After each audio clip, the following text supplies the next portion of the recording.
Hey, Hal here. Just wanted to tell you we're excited about our partnership with Minus 33. Minus 33 specializes in merino wool base layers for outdoor enthusiasts, from tops and bottoms to hats, socks, gloves, and our gear is going to keep you warm and comfortable no matter what adventure you're on, especially those big woods ones. We're a fifth-generation family owned and operated, a New Hampshire woolen textile manufacturer. They have over 106 years of woolen expertise, and they started manufacturing woolen socks, the Mountain Heritage ones, in New Hampshire in 2018, with the idea that a quality product, affordable pricing, and can be worn and loved from season to season, no matter what your experience level or skill is, so no one should feel uncomfortable or ill-prepared in the outdoor community. Having a reliable gear is one of the first steps towards a lifetime of passion or whatever activity it is. And my caveat to that is you got to wear your woolies. Cotton is death.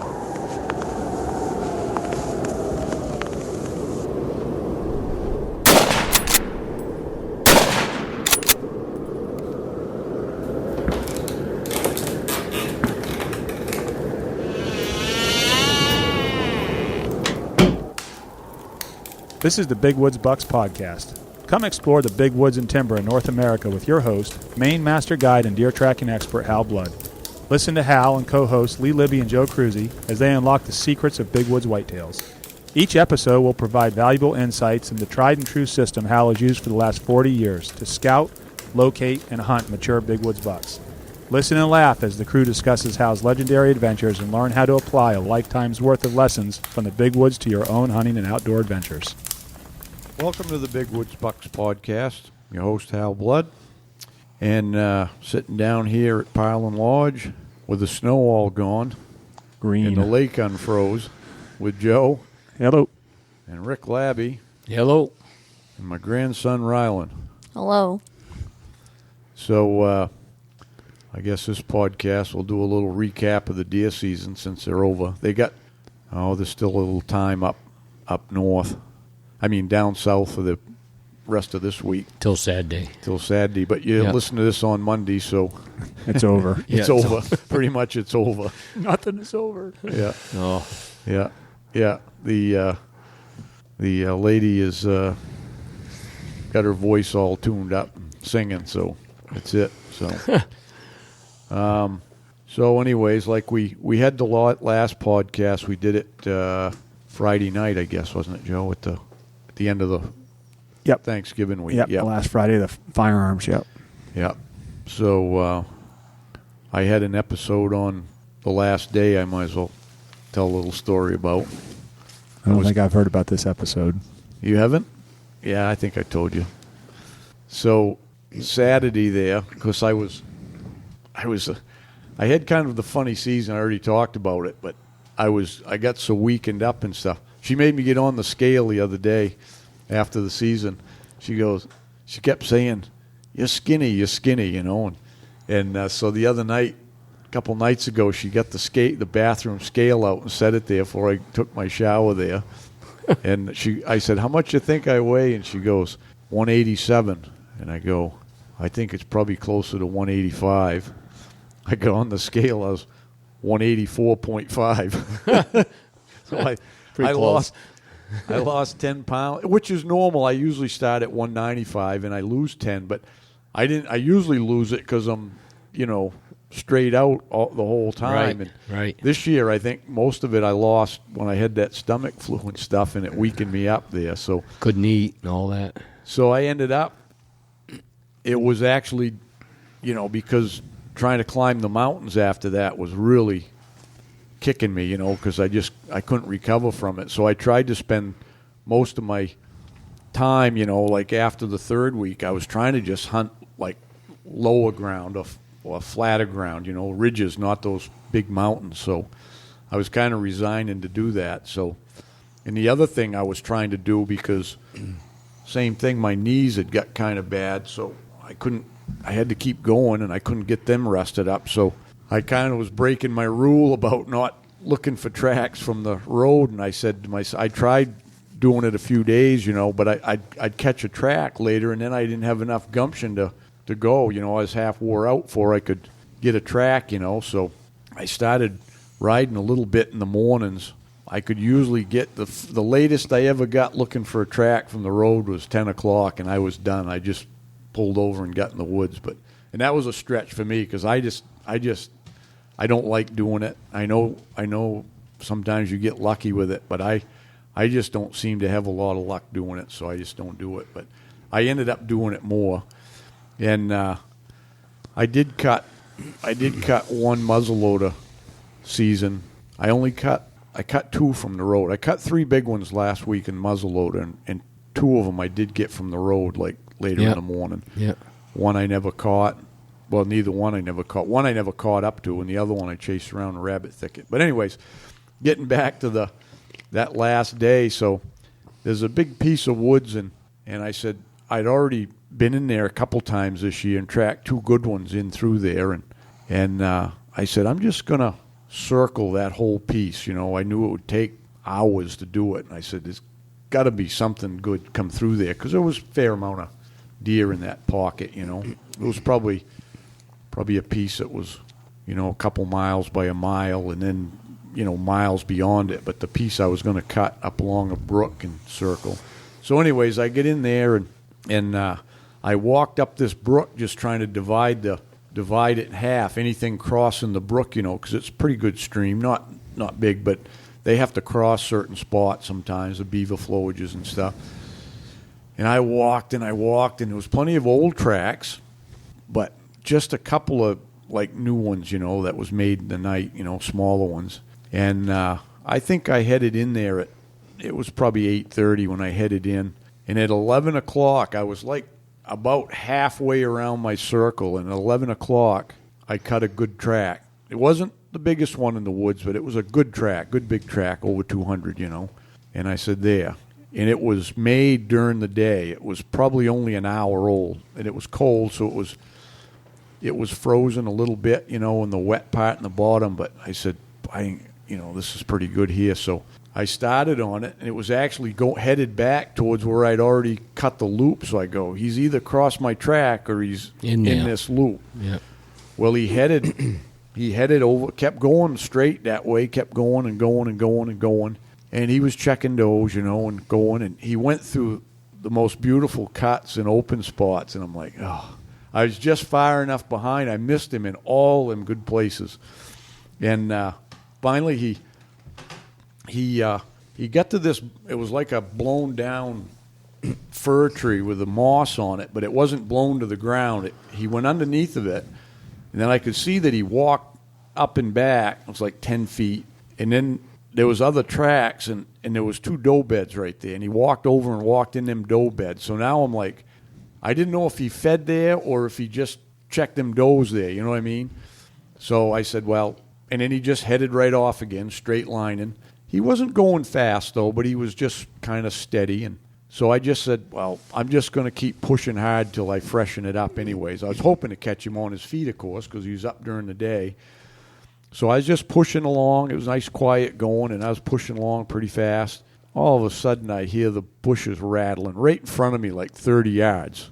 And I said, shit, I knew he got up. And I was in it was a grown-up 30-year-old clear cut with maples that are like 4 or 5 inch diameter. And they're thick, but it's thinned out, but you can't see very far because they're about 3-4 feet apart, And then there was clumps of these spruce and fir that were 30 feet tall, and the limbs were right to the ground because they grew up fluffy right from the beginning. Well, he tucked right in a clump of them, and he was 30 yards, and I snorted or I did something. And I'm saying, well, I got him freshened up anyways. I'll have my sandwich or whatever. And so I said, well, I'll just go over and look at the bed and make sure it's him. I knew it was. So I took like 10 steps, and whew, he was right there. He never went nowhere. He went about 20 yards and stopped again because he couldn't see me because he was in under them thick limbs. And now I'm like, shit, Didn't know what you were, no. No, and I'm like, so I started bleeding. I bleeded a few times, and I knew when he went that time, I said, I bet he ain't that spooked, you know what I mean? Because I knew he still couldn't see me because he had gone like behind even more of that spruce, you know. So I just kind of eased over where I could look up through the maples anyways, and I sat down, I ate my sandwich, and I bleated a little bit, you know. And I said, well, I waited half an hour, and I said, I'm going to just go easy on this guy. I said, because I bet you he ain't very far. Well, I go over and I look at the track, and he never even ran. When he left, when he blew, he never ran. He just kind of hot-footed out of there, like a trot or fast walk kind of. And he immediately started circling.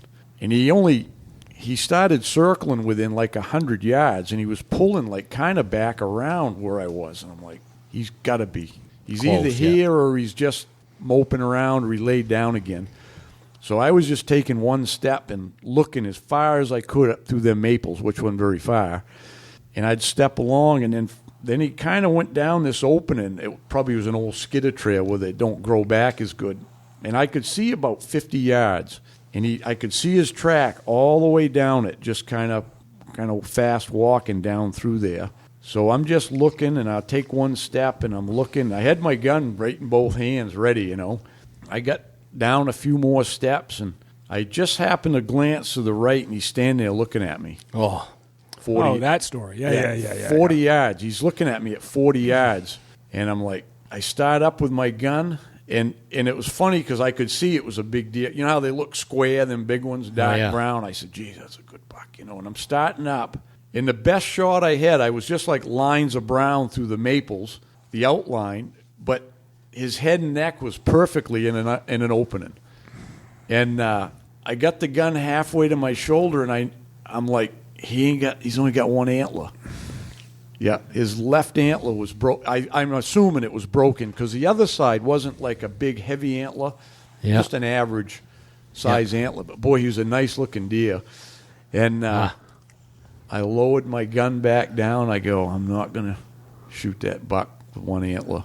And I said, well, let me see. I mean, he's standing right there, just kind of like that just staring at me. Because he just thought I was a deer coming, I'm sure. Right. Because he couldn't see me probably that good either. Perfect tracking scenario, though. And I started getting my binoculars out, and I got them out of my jacket, and he had enough. He bolted out of there, and I said, well, that's that, you know.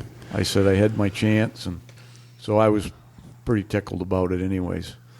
And I wonder how often that happens where, you know, if we bump a deer, we always will grunt or we'll bleat. Happens a lot. Of times they come back. So I wonder how many times deer spook other deer to where they don't know what they are, and then all the time. I mean? Happens a lot. You think they? Yeah. Oh yeah. They can't tell when they're walking in. That's why and he had waited. See, when I went over and looked where he was standing, he'd gone. He went right down that aisleway, and he swung right back quickly because he went. What he was standing was like kind of under like one of them spruce trees with the limbs. He went right around, and he kind of got in that just cover. Shadowed right there. Yeah, and he was right there. Yeah. And he had been standing there the whole time I ate my sandwich. You said you snorted, right, when he took off? Yeah. And then I bleed. I knew he heard me bleating because as soon as he snorted, I started bleating. I knew he heard that for sure. So he may have, if I'd stayed longer and just kept. Might have come back. If I grunted or something, he might have come back. Yeah. But anyways, he stood there. I could see where he paced and paced. It was all tracked up where he stood there that whole time. Never took a step or anything. Yeah. So that half an hour, you know. But it was fun. And so he'll have 2 horns, I'm sure, next year. But a lot of times I was saying, I was thinking back 20 years ago, it was the year my father passed away. I did the same thing, and another great big one. I just got on it. I hadn't been on it for half an hour, and he picked up a doe, and I actually watched him breed way up in the mountain there. And I kept thinking they were in the brush, and I said, boy, he ain't got much for antlers, you know. Yeah. And so I was kind of waiting, you know, and the wind was right, everything was right. I just sat down in the skid road and waited. Finally, the doe come out in the skid road and went across it. She was feeding, and then he came. I said, he's going to come out there now. He stepped into that skid road and looked right towards me, and same thing, he had one antler. They usually break them just above the brow point because that's like the weak link there because it's thick at the base, Yeah. And then it thins out and it curves, and I think when they get smashing and stuff, that's just a natural breaking point for them. So Yeah. I had two on camera late in the season this year that both just had one antler. yeah, it's amazing how many will be like that, but kind of discouraging. You did everything right and you got your chance, and Yeah. so Just think about what he'll be next year. yeah, so. That's 99% of the fun of it. Just hunting them and seeing them, and you don't have to shoot every buck you see. No, I don't need. I didn't No. want to. I like to have them mounted so people can look and I can have them there and reminisce. But Right. I don't need to kill one just to say I killed one. Yeah, if it ain't the one you want. Yeah. Yeah. Yep. So, anyways. You found the one you wanted. Yeah. Apparently. I did. Yeah. Yeah. Yeah. Yeah. You told your story, and it's already on the YouTube, and Yeah. then you took. You gotta tell it again though, because a lot of people don't watch that. Yeah, I think right. They just listen Yeah. to the podcast. Yeah, and there was another little hitch to it there that I didn't tell that I told you guys earlier. So, Yeah. but so I get in there. We got that fresh snow, and I had been in South Dakota there, and I come home early, shot a nice buck, and it was funny that buck I shot in South Dakota. I shot the second day. The first day I hunted with this guy Don, wicked nice guy, and he had all this ground in South Dakota, and a lot of it was river bottom, them real thick river bottoms, and then just a lot of field and brush and everything. So the first day he had me sit in a stand. He come pick me up when we rode around, and I said, yeah, I'm really not much of a stand hunter. I said, I really hate sitting in a stand, but I said, we'll see how it goes, and I didn't see anything I wanted to kill that morning. And that next afternoon, he calls me. He set me down before daylight, and he called me at like 8:30 in the morning. He goes, hey, Rick, he says, I got a really nice buck that I saw this morning. And he goes, he went down into this river bottom. And he goes, I'm pretty sure he went and laid down because he looked like he just lost a fight. He said, you know how a big buck kind of steps and walks funny when they've had their butt kicked? And he says, had his head down. He goes, he just really looked tired. He says, I think if we get over there and you could sneak down in, he goes, just set up and he'll get up after a while and maybe you can see him. I said, yeah, sounds good. So he come got me, and we went over there, and I snuck down in there and sat there. The ground was frozen solid, and it was cold. And I laid on the ground. I crawled up this knoll, and he thought he was in this river bottom. I laid on the ground for like hour and a half, 2 hours, and I was frozen to death, laying on that cold ground with not a lot of clothes on. So I basically had walking clothes on. So I worked my way back out, and the kid that was with him guiding, he had walked down around, and I told him, I says, if that buck happened to sneak down around and you guys didn't see him and he went further south, I says, maybe you could just go down around there in the window. I says, kind of wind bump him, if he gets your scent. I says, he'll work his way back my way. Well, the kid went down. He said he'd come over this bank, and that buck was laying 10 feet away from him. And he said he really didn't know he was there, but he got up and he knew something was wrong, and he just kind of walked away, and he turned around, and then he walked back towards him, and the kid was shaking so hard he videoed him, and he was shaking so hard I couldn't even tell what he had for horns because he was so nervous. So he comes and tells me that, and I said, geez, I said, where'd he go? He goes, well, he kind of wandered off down through that gully. I said, all right. So we went back and we called Dawn. I said, come get me. And I said, let's do something different. So we went out and he rode around that for like 2 miles. We rode kind of looking in that river bottom. Didn't see him. And I said, I said, if you drop me off, I said, about a mile south, I says, I could hunt that whole river bottom this afternoon. I says, I'm almost positive I could kill that buck. I says, because that's what I do. I said, I usually hunt him on foot, and I like to spot and stalk. I said, that's what I've always been good at. So, and we talked quite a bit about deer hunting stories and all that. And so after about an hour there, he says, yeah, I think, what if I drop you off like you said down there and you work your way up through? And there was a bunch of cattle in there. And I said, them big bucks always go lay right in the cattle. And he looks at me like, really? I said, oh, yeah. I said, in Iowa and Missouri, I said, a lot of them western states, I says, them giant bucks. I says, they'll use those cattle as kind of like a radar.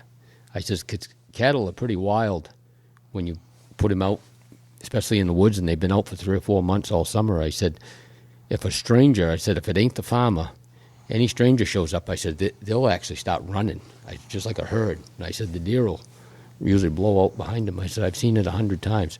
So he dropped me off, and him and the other guy were talking, he said, after I left, and I went down in there and kind of working my way up through that draw a little bit, and I see some pretty good tracks and a nice scrape, and I said, oh, that's a good buck right there. I said, I wonder if that's that one you see. And cold but no snow, or was there snow? there was no snow. It was bare ground, but really cold. So I'm kind of walking up that river bottom, and all of a sudden this big 8-point that was laying up on a side hill right in some brush jumps up, and I kind of got him in the scope, and he went up through, and probably could have shot him, but I didn't really try. He wasn't the one that he had seen, because he said he's a big, wide, heavy 10. So I kept going, and I got up there, and I got into that cattle, and I said, oh yeah, that buck went right in through that cattle. So, and the cattle were all kind of in that draw for maybe a couple 100 yards, so I kind of looped out around the cow so I didn't spook them. And I just got up on that left side, and I could look down in that draw through the woods, and all of a sudden I see a doe feeding.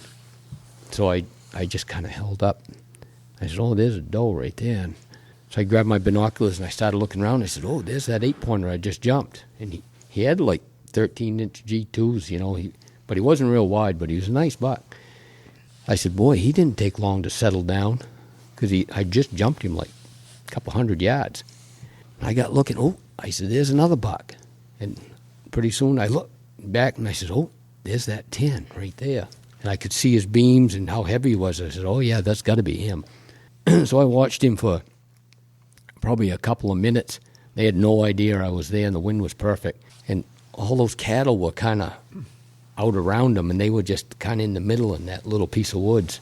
And pretty soon he turned, and he started walking away like he was going to go out of sight. There was another draw that kind of fed into that draw, you know, down through there. I said, well, I better shoot him right now, I said, before he disappears. So I shot him, and I fired the first shot, and he ended up running right straight at me.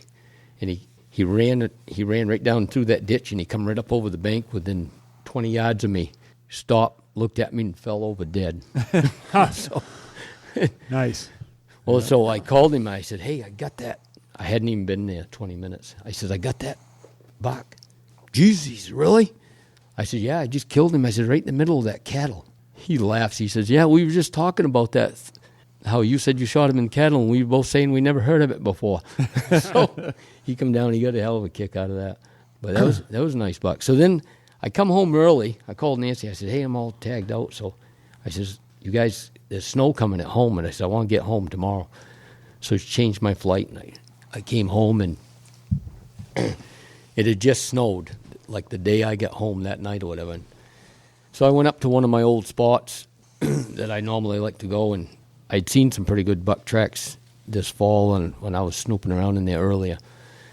So I went up, and sure enough, that snow was like a day old then, and I drove in, and there's one spot in the road there, there's an old brook and a bridge, and they always cross right there. And sure enough, there was a day-old track there of a pretty big buck. I figured he was 240, you know, by looking at the track. Maybe he was run down a little bit, but when I finally killed him.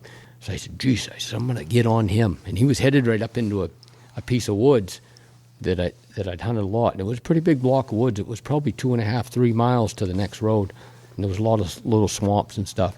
And there was a power line, an old power line runs through the middle of it. So I get on his track, and track was pretty cold, so I wasn't really poking. I was just pacing along, trying to make up some time and catch him. So I get up through the end. I come to that power line, and he hadn't fed or anything. You could tell he was on a mission, and I kind of knew where he was going to check for some does. So I come to that power line, and I look down the left, and there's a shooting shack down there about 400 yards. So I pulled my binoculars up, and I looked, and I couldn't see anybody in it. And I said, I guess nobody's in that shooting shack. And the window was closed because you could see the glass. And I'm thinking, well, if there was somebody in it, the window would be open. And like you said, by then it was probably 7:30, 8 o'clock in the morning. the sun had just come up and whatever. And so I stayed on his track, and I got up in there ways, and I come to this little cedar bog, and there was like part of a cut right on the edge of it. And I see where another deer, pretty good-sized buck, had been feeding around there, and then I look, I see some blood. I said, that deer's bleeding. And then I see his bed, and you could tell his right shoulder was bleeding where he laid, and it was probably about half the size of a baseball. And he didn't even go 10 feet, and he laid down again, and then he laid down again. He had 3 beds, and that buck I was on walked right through all his beds, so I was just kind of following him, and then you could see where that buck of mine got him up, and he actually walked over and probably faced him or something, and that buck maybe being wounded too and smaller, he just kind of shied away, so you could tell he just kind of walked off to the left, and the buck I was on just kind of hooked to the right where he was headed. So I said, maybe that buck's right here. I said, I'll get a look at him, see what he looks like, especially bleeding. I said, he laid down 3 times. So I walked on his track, and sure enough, there was another bed right there. And I said, geez, he laid down again. And I just looked up, and there was an old twitch road, and there was like a cedar blowdown, and I see his tail running away from me. So I kind of pulled up, but I didn't see no horns, and he wasn't as big as the one I was on. And like 15 seconds went by, and I hear bang. I go, Jesus, I guess there was a guy in that stand, and come from the power line. So, and it wasn't that far away. It's probably 200-300 yards back up the power line. I says, I'll go out and see if he got him. I hadn't jumped the buck I was on yet, so I kind of hurried out on the track, and I get out to the power line, and the buck had come out running about 300 yards from that shooting shack, and I come out, and I was about halfway across that power line, and I'm looking, there's no blood, and all of a sudden, this guy comes out of the stand, he goes, hey, he says, I shot that buck. I give him the thumbs up. I says, good enough. He says, I got him. I said, okay. So I just wanted to see if he'd killed him. Well, there wasn't a track there. He hadn't gotten out of the shack yet and gone and even looked, and which I thought was kind of weird. I walked over the edge, and that buck was all piled up dead right there. It was an 8-pointer, probably 180-pound deer. So I pulled my phone out and snapped a picture of him, and I turned back around to walk across, and the guy, he says, did I get him? I says, oh, yeah, you got him. And I says, is he a good one? And I says, yeah, he's an 8-pointer. I says, good one. So I headed back in the woods, and I got back on my buck, and so I followed him, kind of speed up the story. I kind of followed him about like 4 more miles, and he went to every little swamp, and he checked every group of does that were there. There was like 3 groups of does, so he checked every little group of does, and then he made a loop, and he come all the way back, and I said, geez, he's headed right for that shooting shack. And he went through this wicked thick group of fir trees. You almost had to push your way through, and it was like on this knobby knoll, and the stream was down, so you couldn't really get around it. You had to go through it. So I was down on my knees a couple of times, crawling through it, making a lot of noise, and as soon as I come out the other side, there was a spruce blowdown on my left, and you could tell it was covered with old man's beard, but it was cleaned right up, and there was about 20 of his tracks standing there. And I went, oh, he's right here. And I looked to my right, and he'd walked about 25 feet, and there was another blowdown, and you could tell where he stood and cleaned that one up. I says, he's right here. I said, I think he already heard me because I just come through that thicket. So I just eased along, and I pulled my grunt out, and I grunted, and I waited like 10 minutes. I eased along. After that, nothing. Kind of went down into a little sluice there, and just as I come back up on the next knoll, there's his bed where he had bounded out of it. And I said, oh, I knew what he did. So I got back on his track, and I said, well, I've been here about 15 minutes, and I said, if he made it to that power line, I said, at least nobody shot at him. So sure enough, I got on his track, and he ran right by that shooting shack within 100 yards, and he wasn't even running. He was basically just pacing. So I actually saved that buck by pushing the smaller buck onto him earlier because the guy was gone. They dragged him out. Yeah. That was fortunate. Yeah. So I ended up back right by my truck on that old crossing. He ran right by the pickup later in the day, right on that old crossing down into another piece of woods that kind of follows that brook. And then he crossed another road, and he ended up down by the river. And I thought, well, I had like a 2-hour walk back to my truck it by road. And I said, yeah, if I go through the woods, I said, I probably won't make it in the daylight, but I said, I'm just going to head back. So I stayed on him as long as I could. So I ended up going through the woods almost halfway, and then I hit a twitch road because it got dark on me, and I walked back to the truck with a flashlight. Went home that night, ate supper, and went right to bed. And I had it on my mind. I said, I'm going to kill him tomorrow. And Sandy and I were just talking about this yesterday. Sandy stopped by to see me. He just come back from up north, and he shot a couple. Him and Nick shot 2 nice bucks up in a roost stick last week with a muzzle loader. And he and I were talking. He says, if you get on them big ones, he goes, it's just like a bobcat. He said, after about 3 days, he goes, you basically wear them down. And he says, after about 3 days, they kind of stop doing all the tricky stuff. And he says, with bucks, they actually want to get a look at you or something. And that's a pretty good rule of thumb, I think, if you can stay on the same deer every day. And you kind of learn his habits and his tricks. Hey, Hal here. I want to talk a little bit about our partnership with OnX Hunt. I've been using it for a while now, and if anybody knows me, they know I'm not a very techie person, but the OnX app is it's a real time saver. I remember the days when we poured over topo maps everywhere we was going to go and stuff, and I don't do that quite as much anymore. Where it's really helped me is scouting, whether it's deer scouting, a moose, or even turkey hunting in the spring, which I do. It really helps out. I don't have to spend as much time running around the truck burning up the gas. I'm just basically using my OnX.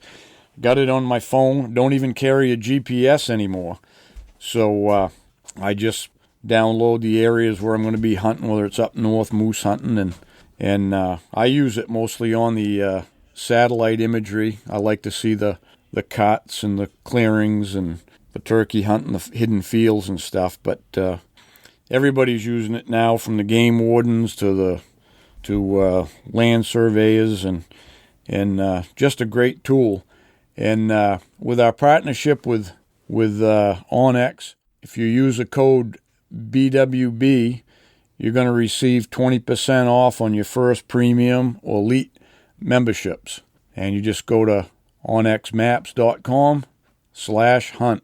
You'll be glad you did. Good luck on the trail. Hi, everyone. Team member Mark Sheeran here. Listen, everybody's been asking why we switched to the Skinner peep sights this year. And there's a whole bunch of reasons. First of all, the owner of Skinner Sights, Andy Larson, was willing to collaborate with us to build the best ghost sight for tracking on the market. And he took our input and really put it into practice. And the aperture, the ghost ring itself is thinner, so it allows more light in. It's all steel construction. It's got a lifetime warranty, and it's also a very elegant sight. So there are some other features as well. The ghost sight itself is dovetailed into the body of the sight, which makes it really, really sturdy, and it can't fall out of adjustment. And between that and the fact that it's all steel, and the peep sight is optimized for the tracker and the still hunter, it's an amazing sight. So you can go on to bigwoodsbucks.com and get your BWB Tracker Series peep sight today. All right, good luck on the hunt. Hey everyone, Hal here. Hey, we got another sponsor here we want to talk to you about, and it's another company looking for good employees, and it's a good opportunity if anybody wants to move west. It's a company that has lumber mills and stuff out in Wyoming, and so I guess the benefit of that would be there's like over 1 million acres of public land for hunting, fishing, doing all that stuff. And they got competitive wages, free health care and dental premiums to employees and their families, 401ks, company match, $2,000 sign-on bonus, and up to $5,000 in relocation. That's a good deal. Yeah, it's a family-owned and operated company, 80-plus years of business in the Black Hills of Wyoming there. It's Spearfish Forest Products is a division of Neiman Enterprises. So this sounds like a great opportunity if anybody's looking to change careers or just change locations and get some help and benefits doing it. So your contact information is someone I know. Actually, it's John Fennelson, and he's actually from Maine, and he made the move out there to take charge of the mills there. He's the head of the HR out there, I guess. So, but anyways, it's John Fennelson, and his number is 307-760-7907, or you can email john.fennelson, and it's FENLASON at Neiman, NEIMAN.com.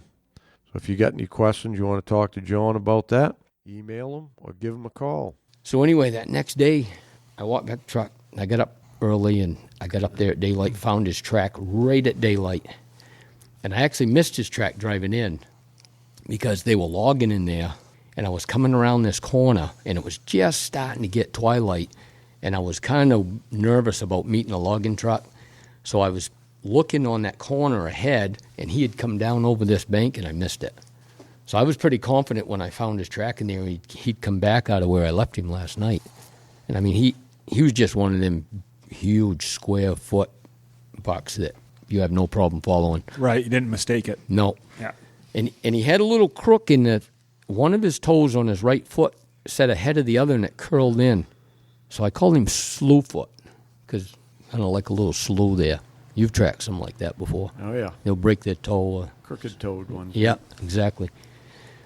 So anyway, I ended up 2.5 hours up in this other piece, and then I come back to the road where I'd already drove in, and I hadn't jumped him yet. I said, oh, Jesus, I wasted a lot of time there. So I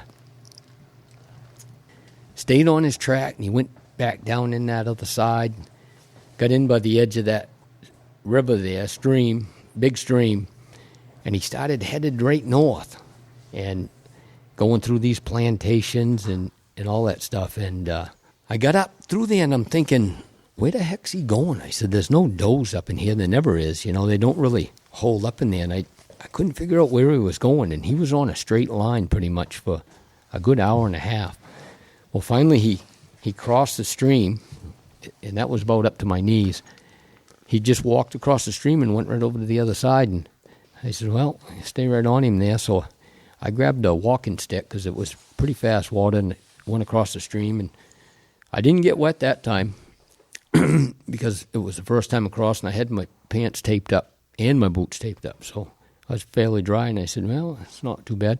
So I ended up getting into this spruce bog on the other side. Well, I get into that spruce bog, and there was 3 other big bucks in there, and the other 3 bucks, I'd say, were right around 200, pounds. Right? They were all slammers, but they weren't quite as big as the one I was on. And there was probably 5 or 6 does all in this bog. And I go, holy cow, this is a little honey hole over here. And I'd never gone over in that side before because you had to cross that. It's kind of like up in a corner there. So the minute I got into that bog, it was all those brambly bushes. They're real noisy, just slapping and rattling. And I'm kind of working through, and the track still looked like it was 8 hours old.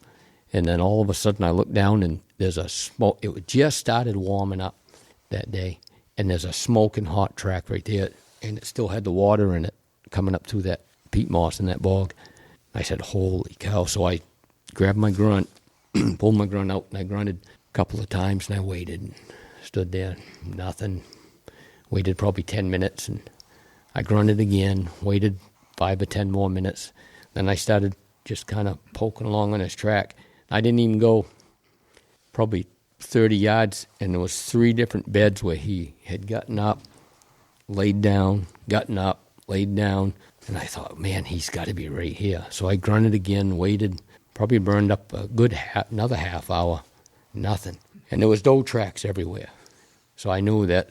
I said he found a group of good does. So after he had made so many figure 8s in there, I said, man, I'll never figure this track out. And I said I had to have already jumped him. I was pretty confident. I said, I'm making so much noise coming into this bog through that rattly stuff. I said, with so many deer in here, I said, I guarantee you they blew out. So I backed right out of there, I pulled out the Onyx, and I zoomed in on that, and you could see that bog. It was probably like quarter of a mile in diameter, almost round, kind of. And I backed right out of it, and I said, I'm going to make a circle right around the edge of that until I find his track running out. Well, when I did that, I found like 6 different tracks running out. But I said, I'm pretty sure he's going to go to his back track. Because 99% of the time, when you jump a great big buck, within the first couple 100 yards, they'll go right to their back track because they feel safe. So before I messed with any of those tracks that were running, and I figured that'll give them some time to settle down anyway rather than sitting down. So I went right back, and sure enough, there's one big track running. And I couldn't tell till he slowed down. Well, he got into some furrows, and sure enough, the minute I see his print, I said, that's him, no doubt. So I went back, and he crossed the stream almost like within 100 feet of where I had come across. And he got to that stream, and he walked down the edge of it. Well, there was 2 of those other big bucks that had come out to that stream, and they all crossed when I jumped them. So 3 big bucks had crossed that stream right there. So I went back across, got soaked that time. It was a little bit deeper. I hit a pocket there, went over my knees. And it took me longer, so it soaked in. So I got over there and got on his track for a little ways, and then I said, I got to wring my boots out. They were making that slushing noise, had too much water. So I sat down on a log and wrung my socks out, put my boots back on, and I stayed on him, and I got up, and he kept zigzagging either side of his old track. He'd go out, like 100 yards and go for a quarter of a mile, then he'd walk back down where I had followed him out there, and he'd walk in his track for 20, 30 yards, then he'd turn down to the right-hand side towards the river again. He just kept kind of zigzagging his back track. And as I got closer, I said, man, there was a little clearing there, and I could tell I was pretty close to him. I said, he is right in front of me. So I was going through that plantation, and every little knoll, I'd just come over that knoll, and I'd just kind of slow down and just kind of peek over, expecting to maybe catch him walking or standing. And I thought, man, if I could make it to that little opening, maybe I can get a shot at him. So I kind of picked the pace up, started hurrying and on his track, and I got just up to the edge of that opening, and as I came up, there was like a little bit of a bank there, and I come up, and there was 2 fir trees, and I just poked out between those firs, and he was walking, going to my left, like he had maybe gone down around it, because I had left his track for a minute there, hurrying to that clearing. So he was walking broadside.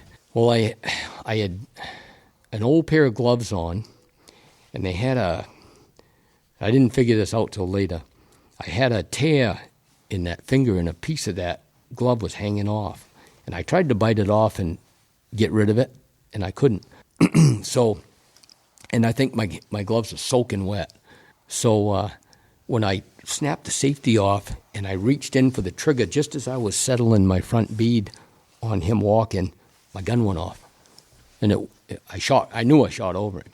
Well, when I did, the bullet hit a tree beyond him, which probably told him the shot came from that way, so he immediately ran right dead at me. Well, I had a newer clip. I bought 2 new clips, and I had one of those newer clips in my old 7600, the old 760 there.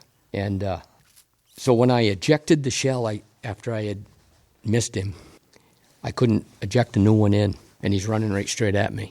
And I could have killed him 3 times right there. And I'm thinking, what the heck? So finally, I got the clip out, jacked it forward, he was gone, put another shell in, put the clip in, and I ran a couple shells through it out onto the ground, worked fine. I said, must have been some little glitch. Put the clip back in, got back on his track. So I said, well, he had run, so I picked the pace up, and I was pushing pretty hard there trying to catch him. And I said, he started to slow down again, started walking, didn't go very far, and I go, man, he ain't too nervous. I said, like, some of them bucks, you shoot at them and they'll run a mile. Yeah. He didn't go maybe like 300 yards, and he just slowed right down and started walking. Well, then pretty soon he hooked up with about 5 does. And there was some old twitch roads in there. And I come up over this knoll just expecting to see him. They were just walking, kind of meandering around. And sure enough, I see tails going everywhere. And I swung up, never see any antlers. I didn't know which deer was which. So I worked up, and he had gone around back of a blowdown.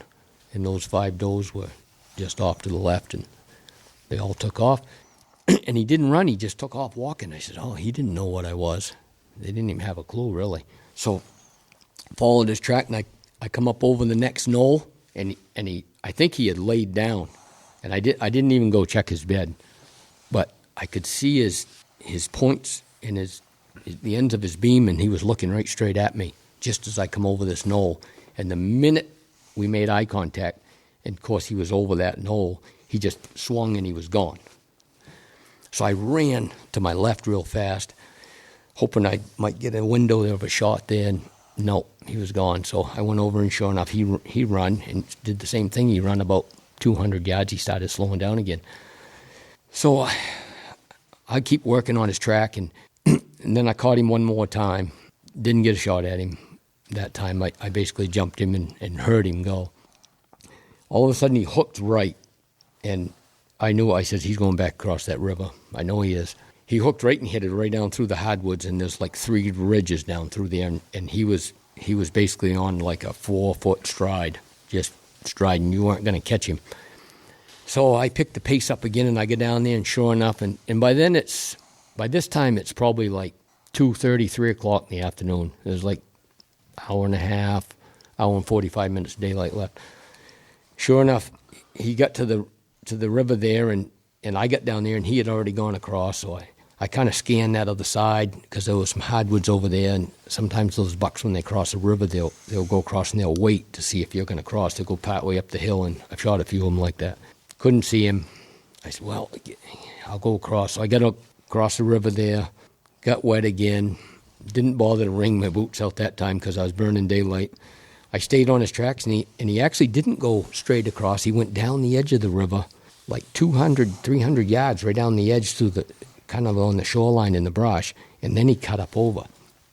So I come up over, and I'm sweating pretty hard, pushing. I'm thinking, man, I don't have a lot of time to kill him now.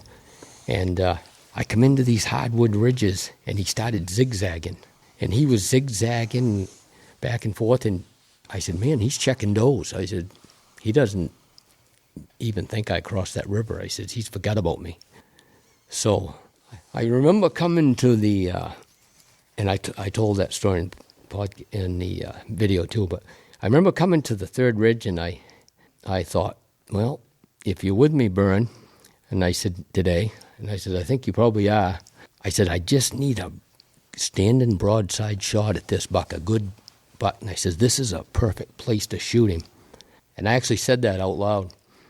And honest to God, it wasn't 20 seconds later, I come over that ridge, and he's standing broadside about 175 yards down in the bowl of this hardwood ridge. And he's kind of looking back over his shoulder at me. Perfect opportunity. But I didn't have Byrne's 30-30. So, right? And I kept saying all year I'm going to shoot one with his 30-30. So I think there's some karma. Yeah. So, right? So just as I see him, there was a maple right on my left, and I just put my left forearm against that maple, and I centered that bead on his chest, and right behind his shoulder, kind of the middle, and right, perfect. And I said, I got him. And I fired, bang, jacked another shell, and I see him kind of duck, and it looked just like I hit him, like a deer does. And he didn't jump up, but he kind of went down. And I said, I got him. I went to jack another shell, jammed again. And I'm trying to get that shell. Finally, I pulled the clip out, and I'm watching him run up through that hardwood ridge like 7 bounds. I'm thinking, oh, my God. I had to have hit him. So I got over to the track, no blood. And he'd run like 200 yards, not a drop of blood. I stayed on him for a ways, and I said, no, missed him again. I said I had to have shot over him the way he ducked. I was pretty confident I shot over him. And later on, I shot my rifle when I got home, and it was shooting like 12 inches, 18 inches high. I don't know what happened, but I had to readjust everything, bring my peep sight down. And so I'm thinking, man, I am never going to get another shot at this buck. I just missed him again. I got less than an hour of daylight, and I said it's starting to get dim. And I said, now he's running.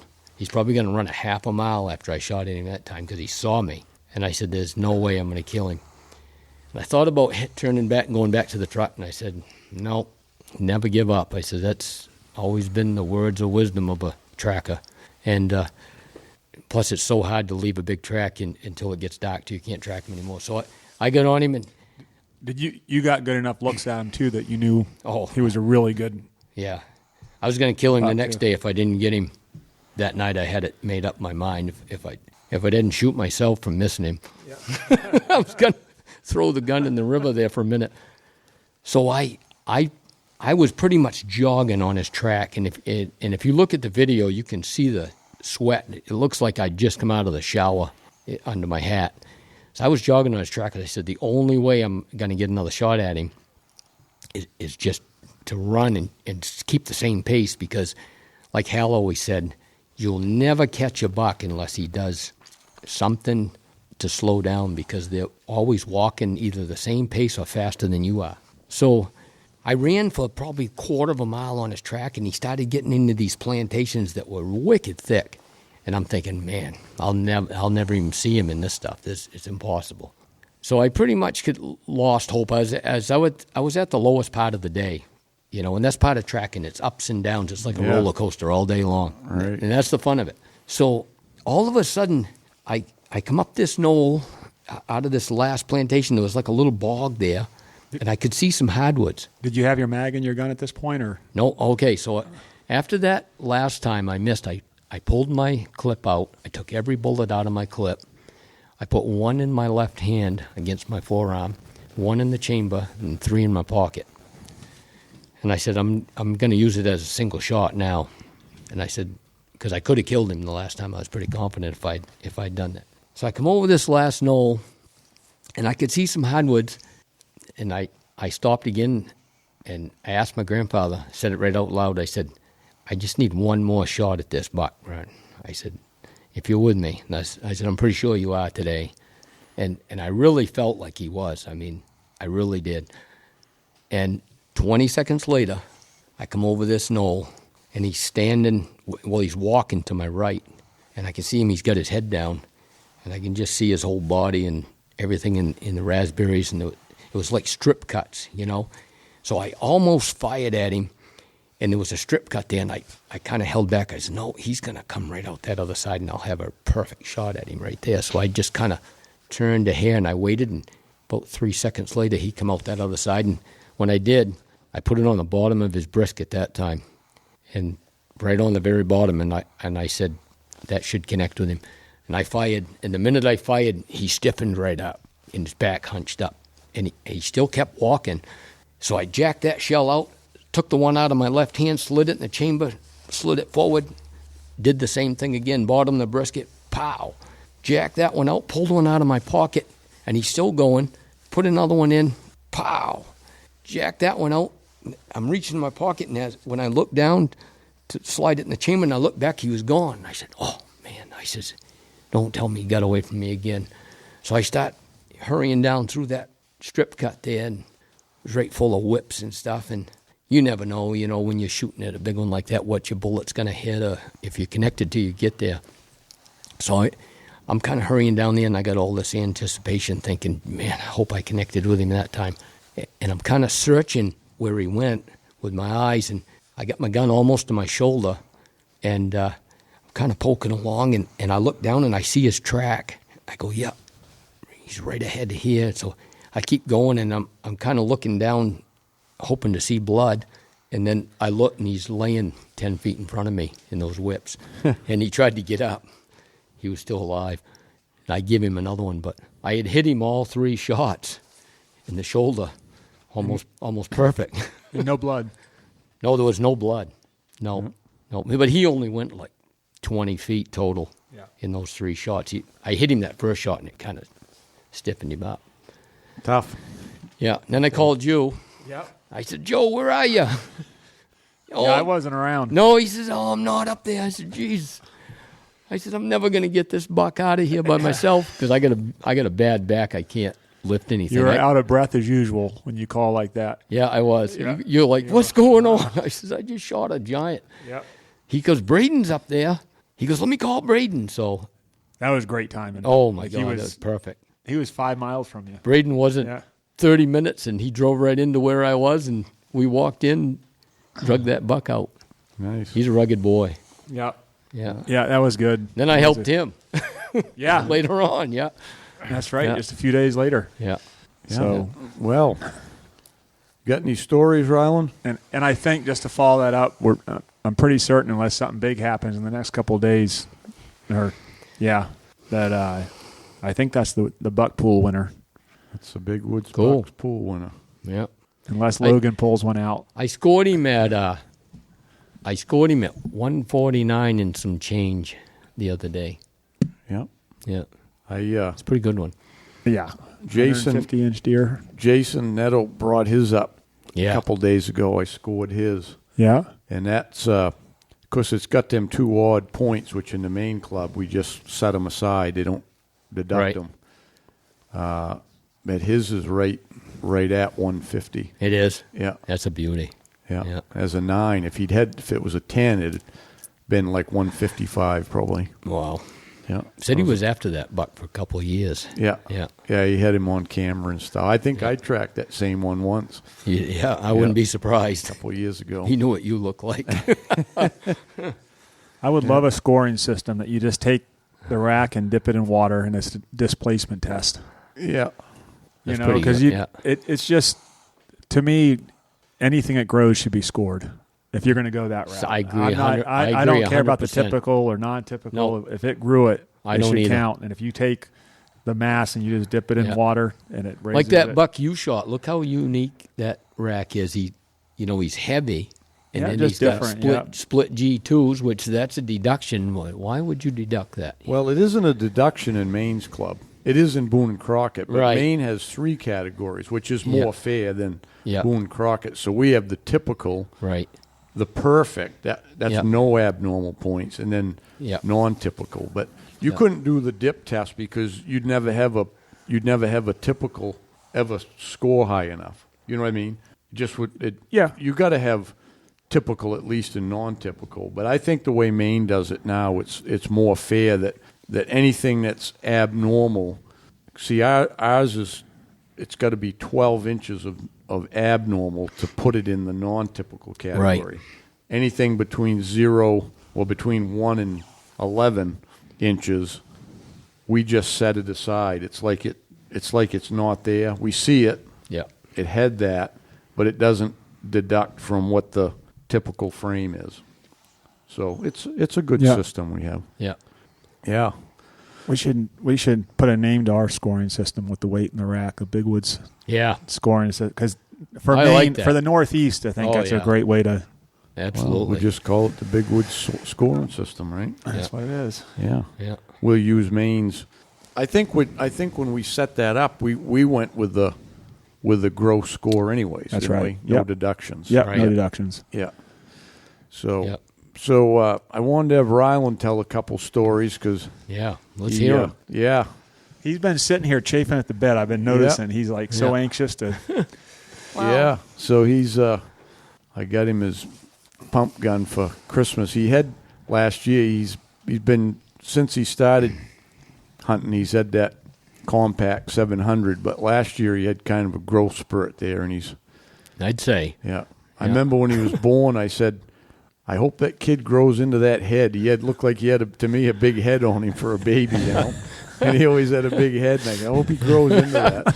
Look like an orange on a pencil. Yeah. That was on a movie a long time ago. I'll never forget that. I'd say he did, though. He oh did yeah, finally. grew Yeah. in just fine. Yeah, so I had that 760 300 Savage I cut down and Yeah. put the Skinner peep on it. You like it, right, Rylan? Yep. We did some practice with it this summer and got it dialed in. We had to put a higher bead on it. Usually when you cut them, you know, the rifles, when you cut them, you Yeah. almost always got to put a higher Yeah. bead on them. You wouldn't think it'd be that much, you know, that basically 3.5 inches of barrel, but it does change the way it intersects the sight. Yeah. So we got it dialed in anyways, and It does the job, that's for sure. yes, it does. So went moose hunting with me, Yep. my sub-permittee. Yep. How'd that go? Well, it was pretty tough season. Yeah. Well, you never got to go until, what, Wednesday? Yeah. Yeah, Ben brought you up after his hunter shot theirs the first of the week, and I was up there guiding Donnie, and he said it was all right for you to tag along, right? Yep. Had fun with him, right? He's a good guy. Yeah, has a lot of stories. Yeah, he has a lot of stories. He's been around, right? Yeah. Yeah. Yeah, it was a tough week. We weren't having much luck calling him in, were we? No. We didn't hear much. Oh, except that one that morning. What happened there? Well, Friday morning? well, the deal was if Donnie was going to pass up on one, I was going to shoot it, so got up on this old road and called up the road and stopped and called. Finally got one to respond, and he coming in. He was coming in pretty fast. And we were just standing there waiting for him, and came out. We were waiting for him. There was a little cut right in front of us, and he came right into this cut, waiting for him to come in. And Donnie was like, well, he's a little small. Didn't have much palms, but he was pretty wide. And Donnie was like, well, I don't think I'm going to shoot him. So I go, right below the bell, right? And he goes, yeah, I already told you this. So I get it up, and I got it up, and I was getting ready to fire, and he ran off. So, Painful. yeah. Especially in a week like that where it's tough hunting. Yeah.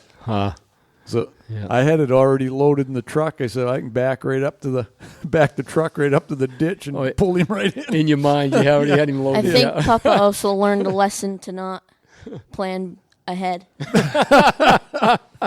Yeah, that's for sure. He planned ahead on the buck that he had a mishap with. Yeah, we don't talk about that, do we? I got a lot of them, Rylan. A lot of them. Yeah. Yeah, usually when you already have them tagged before you shoot, it don't work out that way. Yeah. Yeah. So then the next day was the last day, right?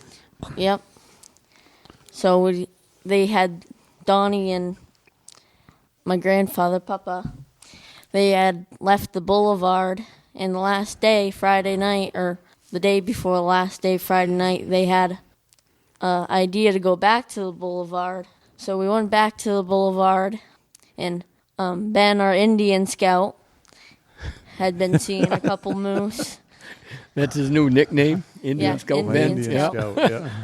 He had seen a nice bull right before shooting time, and we were trying to go back for him, but never responded, never seen anything. Seen a cow and a calf, but that was it. We saw the same bull, the bull that we seen the day before, twice.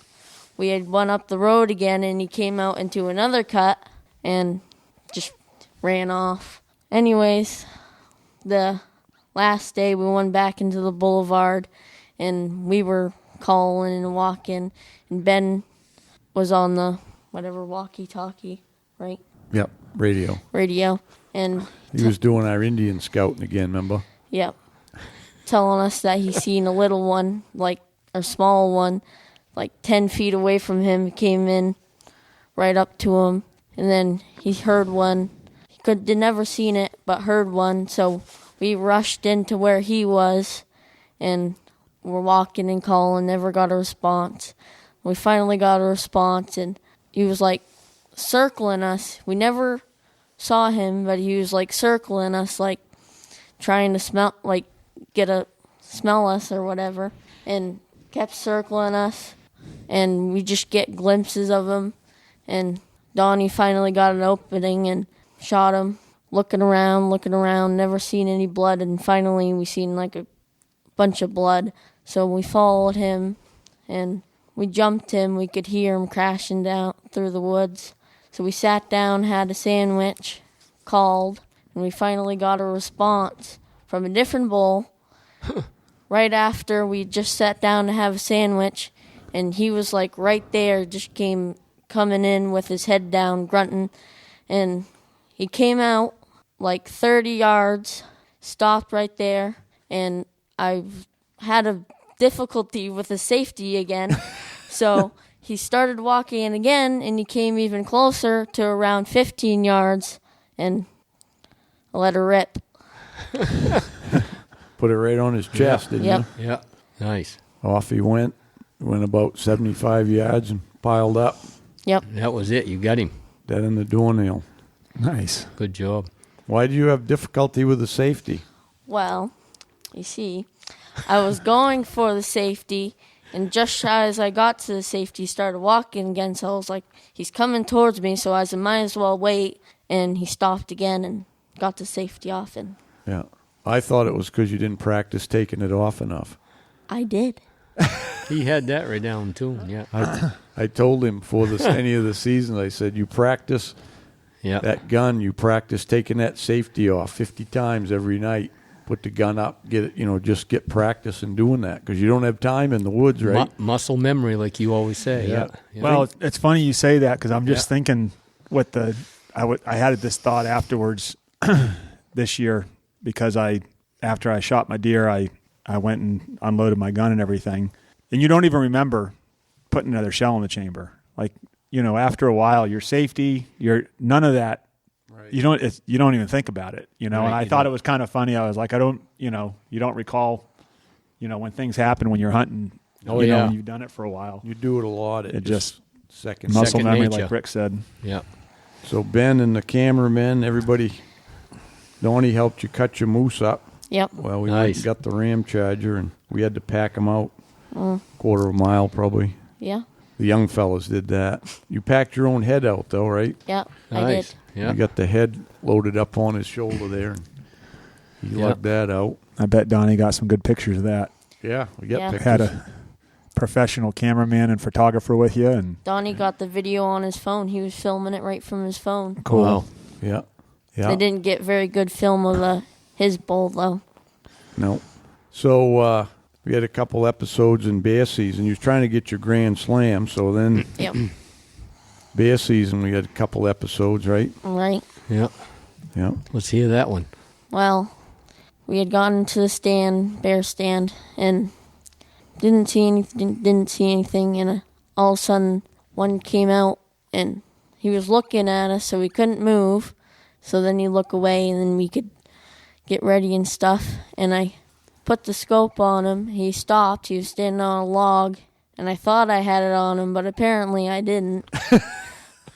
Shot. He stood there. Tried to get reloaded, ran off. So we waited there a little bit, went and looked, nothing. So we sat down, and then it was getting dark. It was close to shooting time. He came out again, but he wouldn't really come in. And then he was coming in, and you couldn't really see him, but you could only see him when he was in front of the barrel, because the barrel was white and you could see the barrel. And never got a shot off. Yeah. Well, then you got to go with the hounds. Yep. Yep. Oh, yeah, that was fun. Yep. Yeah. That's my favorite. Geez, you had right more on. of a season than most guys have in Yeah. years. Right. Yeah. Raymond Petrin took him with the hounds, and Yeah. you got your bear with the hounds. Yep. Had a long chase, didn't you? Yep. He wouldn't tree. Yeah. Some of them Just don't. kept running. Yeah. Finally, dogs caught him, right? Yep. Give him one shot to the head. Mm-hmm. Yep. Got your moose with one shot. Yep. Got your bear with one shot. Yep. And my deer with one shot. Your deer. Let's hear the deer story. You have any Well- mishaps during deer season? I did. Twice. Youth day, right? First. Youth day. We went out, me and my other grandfather, and went out into this cut and where they cross all the time and stuff, they feed. And so we sat down there, or we were gonna sit down there, and we were getting up over the hill, and there's 3 tails running off. So we sat down, called, and then 2 smaller does came in. I had a doe tag, and they were coming in, so we were just waiting for them. And they came in, and they were standing by. One was standing behind a tree, because I was like, my grandfather goes, well, that one's the bigger one, so why don't you try going for that one? So went behind a tree, and I was waiting for him to step out, or her. She was kind of getting nervous, stomping her foot. She walked out. She wasn't really broadside, but she was like turned back and got the bead on her, it was like an angled shot. She acted like she was hit, but looked around, there was little bit of hair, but no blood. Haircut. Haircut. Yeah. Yeah. So later on in the season, I went out with Papa a couple days before last day and tracked a buck for a while.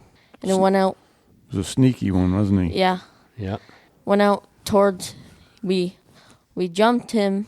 He was looking at the track and I was looking around. All of a sudden I see him run off. So we went up towards to where he was, and he was pretty spooked because he ran for a ways. So we sat down, waited a little bit, got back on him. He ran for quite a while. So we kept following him, and he came up to where a couple doe tracks were, and it was all just about timing. We couldn't get good timing if we were just a couple seconds earlier or whatever. Yeah. And so we were just walking along, and I'm looking out wherever, and all of a sudden he's bleating. So I'm like, well, he's probably bleating at something. And he goes, there's a deer right there. And there's a bunch of whips in the way. So I get to where he was standing. I go, well, and then I looked at her, and there was an opening at the neck. So I tried to aim for the neck and didn't hit it. Shot. Yeah. Went over to where it was, and she ran off. So we went to where I shot, and she ran off. So we got back. The buck track was right next to where she had ran off. So we got back on the buck track, crossed the road, and it was going down towards the stream. So we turned around, tried to get back on the doe. Thought the doe was going to go into where these cuts were, but it didn't. It stayed in this thick stuff and went around. So by that time, it was already 1:30, 2 o'clock. So we were pretty far away from the truck. So we headed back to the truck, and that was all she wrote. For that day, anyway. For that day, anyway. Yeah. Then what happened? So the next day, I went out with my other grandfather, the one I went out with Youth Day. And the day before that, he had tracked a buck. And he went in, and he had hit this signpost. So we wanted to go see what was happening into there. He never caught up to that buck. But we wanted to go in towards those signposts. And first thing in the morning, we walked up in the road, and there was a deer crossing that crossed the road. So we went up the road and went in there, and we had just come over this hill, and he was just looking at it. He was like, "Is that a deer?" And he sees his tail flicker, so he goes, "There's a deer right there." And I get up to where he's standing, and I seen it, and put the gun up and fired. It dropped, ran off, and then You hit him. Yeah. Yeah. Right in the heart. Didn't get fired. Oh, Didn't nice. get far. 80 yards Great offhand. shot. Yep. Yeah. Great shot. Yeah. That's Yeah. a great season. Yeah. Yeah. It was a good year. Got to do some tracking with your Yep. grandfather. Yeah. Got his Yeah. first moose, deer, and bear. Yeah. Yep. First things he shot, so it was a good year. Pretty good, Ryland. Yeah. Be proud Did of you that. turkey hunt? I did, but never got one. Should have gone more in the spring. That was a lesson. Always a lesson, huh, Ryland? Yeah. Every day's a lesson. Yeah. Yeah. So one thing I want to say is, when my kids grew up, people don't even realize how much time you spend hunting and teaching your kids because you want them. Like I put my hunting aside for like 8 or 10 years there. Yeah. And that's what your grandfather's doing now is he's trying to teach you everything he can because now's the time. And people don't realize how much of your own hunting time you give up to teach these kids. Yeah. That's Yeah. right. Yeah, Passing it on. exactly. And then they'll do the same. Yeah. Yeah. You're going to be the top guide here in like 6 more years, I think. Yeah. It's going to be the only one. He's nodding his head. He's the only guy. He says, "Oh Everyone no, wants to hunt. I'm in trouble." Yeah. Yeah. Yeah. So you really got used to that your 760 pump. You like Yep. it, don't you? Yeah. Yeah, It's a good gun. yeah, that's Yeah. awesome. I wanted him to have that because, and there's nothing wrong with scopes. And I know most of the kids that go now use the scopes, people, because Yeah. it is easier for them. There's no question. Yeah, Especially if they're going to sit. And so I didn't he probably could have shot deer a couple of years ago, but he doesn't like to sit either, right, Rylan? No. Sit a little bit, but he ain't a sitter either. That's genetics. You inherited that. So he's not a sitter either. Yeah. So That's a good trait. being that he wanted to be, to walk and hunt like that, that's why I wanted him to learn the peep sight, right? Right, because I never did. And the younger you learn it, Yeah. the more natural it's going to be to you down the road. Yeah, see, I never had a peep sight, never knew much about them, and Me either. until I was, I never got one till I was, in my 30s, Yeah. early 30s, I guess, or something. And, The old Williams back then. yeah, we had the Williams back then, and then There was one other one, too. I can't remember what it was Lyman had peep sights. called. Yeah, Lyman, yeah. But I think if you're hunting in the woods, even because the kids got better eyes too, you know what I mean? They see Oh, everything in the woods. Yeah. But anyways, the kids that are going to sit, they probably are better off with the scope, and it's easier. But and he had one. That's what he started with, the scope. But he still couldn't sit much, so we'd Yeah. run around with it. So wanted him to, be able to have the right gun for hunting in the woods Yeah. and get used to that. So at 13, if he can operate that. How's that 300 kick? Does it kick much? Not when you're shooting at an animal. It No. doesn't. Not even exactly. feel it, do you? No, it don't kick. It's a nice shooting gun. And Yeah. It looks like it does, but it really doesn't. Yeah. yeah. That's good. I had him hold my gun one day, and he goes, "Hey, yours is lighter than mine." You might have to swap with him down Yeah. the road, yeah.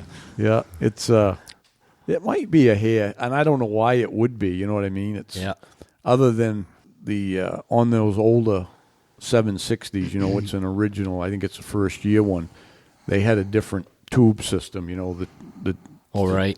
it Yep. slid. The tube stayed stationary. The slide tube. And the fore end slid down it. Might be a little more steel in it or something. Yeah, Yeah. it probably is. Yeah, but Yeah. so anyways, Huh. he's learning the peep sight and learning to hunt in the woods and Nothing better. yeah. Biggest advantage is learning at that age and Oh, younger yeah. even. Yeah. I mean, it's just in you, it's When you're young, you absorb more hunting knowledge than you before you're 20 years old than you ever will, I think, the rest of your life. Yeah. Because your brain is just searching for every detail to learn. That's the way I was when I was a kid. Yeah. Yeah, I mean, I did it, like I always said, when I was a kid, we didn't have much for deer in southern Maine. We went, Right. and I didn't get a chance to go a lot, but I got my experience more on rabbits. We tracked rabbits, us kids with 22s, and I started when I was 10 years old with my grandfather. He gave me this it was a 16-gauge shotgun Yeah. with a Mauser action. It was one of his brothers brought it back from World War One. Yeah, Oldie had no but goodie. bluing. They didn't even blue the guns. It was just a steel barrel, Right. and you put one in it had the magazine. That you just pushed one down and one in the barrel. It held two shots. Yeah.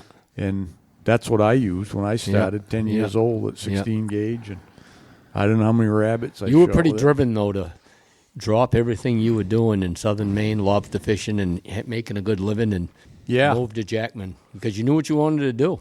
Yeah, I always just, when I started lobster, and I said I knew it was going to be temporary because I couldn't get my mind off doing something up north, Right. guiding and Yeah. just living up north and doing that. Because, Yeah. like I said, from the time I went the first trip up here when I was 20, the year after I got in the Marine Corps, I was 23 years old. I made the first trip up deer hunting, and Yeah. that was it. I had no interest in hunting deer anywhere else. Yeah. Southern Maine. Right. And we had a lot of deer when I started hunting at the relatives' lodge down east. There was lots of deer there. There wasn't way down southern Maine in the 60s, but down east there was a lot, but I didn't care. Back then there was plenty of deer up north here too, Yeah. Did you ever see what the final number was at Bishop's this year? Well, They posted it, but I can't remember what it was 239 after rifle. Now I don't know how many they tagged in muzzleloader. I saw there was a few nice ones tagged for Yeah. sure. Nice bucks. Yeah. Mikey did a little post on it, Guide Mike. And then actually, I got it in my phone here. Jason Netto had looked it up, and he sent that to me. So this is the heck is it here? Right here. So there was 200. This is after rifle. It was 239 deer total, 34 does, which was 14%. There were 19 over 200. So over 200 was 8% of the total, but it's really 10% of the bucks. Right. Yeah, bucks. Which is a little bit on the low side. Usually it's about 1 in 6. So it's like 1 in 10 this year.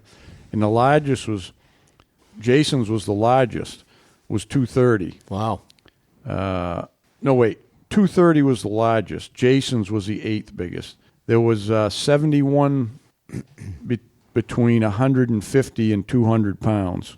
That was 30%. And there was 52% under 150 pounds. And I'm sure that's the does, too. So that's how that kind of shook out. And if we have an easy winter, it should really be good next year. Just, I mean, the number of 180-pound tracks that were in the There woods is this year. so many. I've never seen as many 180-pound buck tracks as I have this year in like 20 years. I know. I had days I walked by 5 or 6 tracks like that looking for a bigger one. Yeah, you just knew they weren't Yeah. what you wanted to kill. And I went last week, muzzleloader season. You know, we had snow. It was a crust, you know. But still, to me, it didn't seem like any less tracks in the woods in the beginning of the snow, you know, the beginning of the third week, you know. Right. It just didn't seem like anything had changed. It was just as many tracks. So, Right.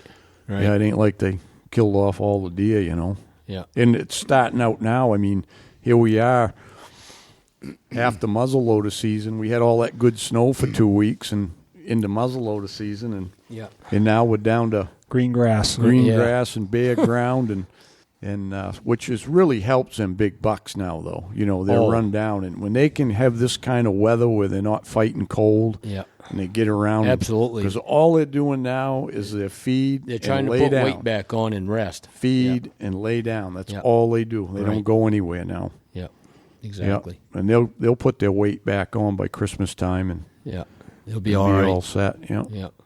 That helps a lot on horn development. Oh yeah, this time of year right no now. No question. Yeah.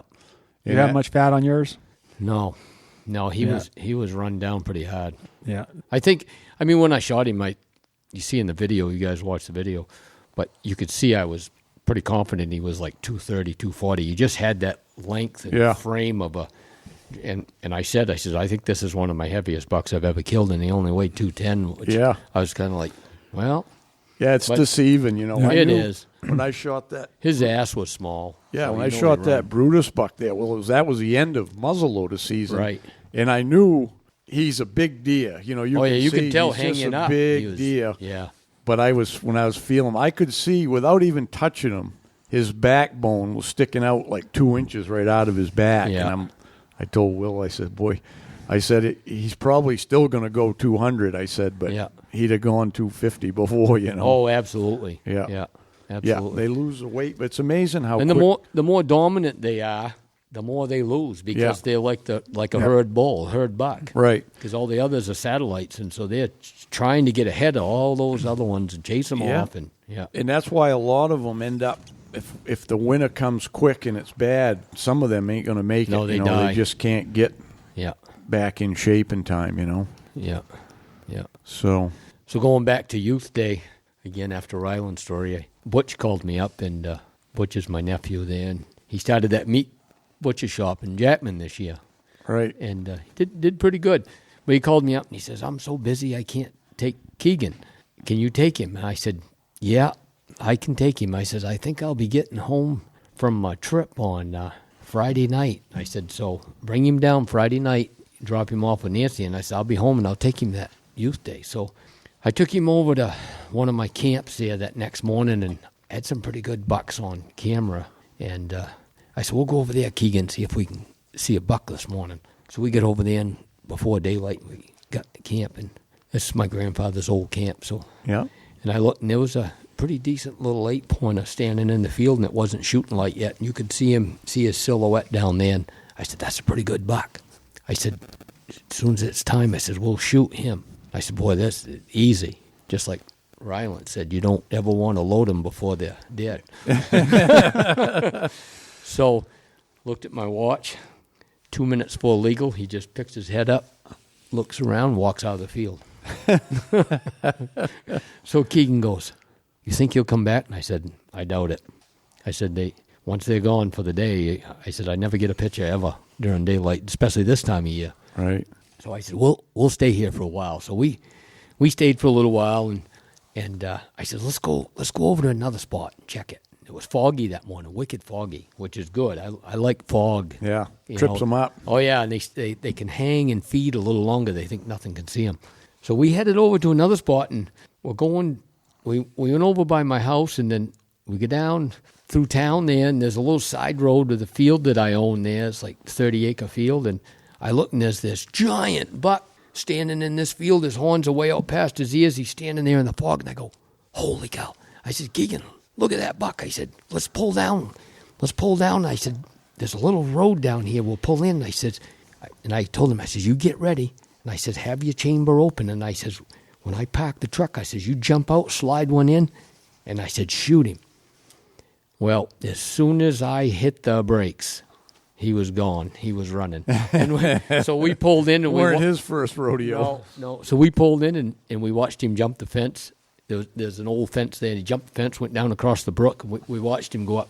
I said, nah, that kind of goes up on a ridge there. And I said, it's all posted. I said, we'll come back there tonight maybe. He says, oh, geez. He says, that was a big buck, Uncle Rick. That was a giant. And I said, yeah, that was. I said, I'd have shot him.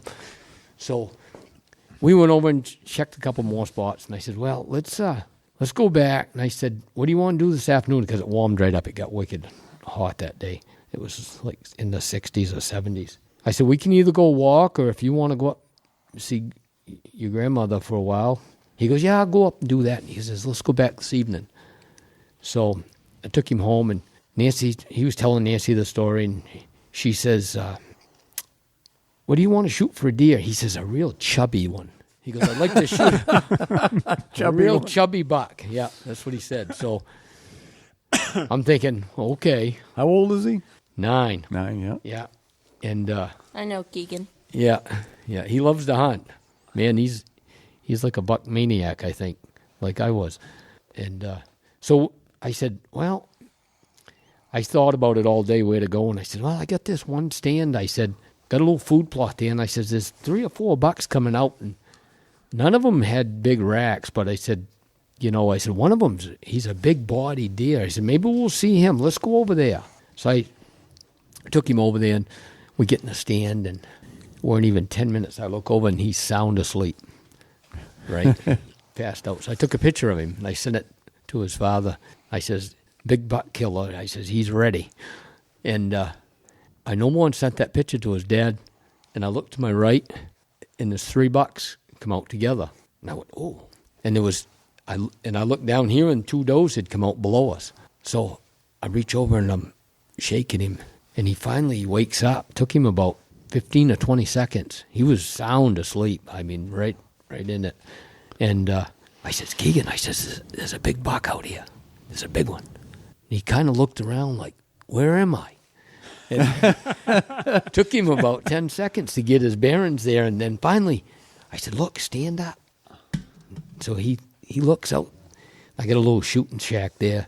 He looks out the shack window, and he says, that's a big buck. And I said, yeah, that's a good one. I said, get your gun. I got his gun up there, and he shouldered it.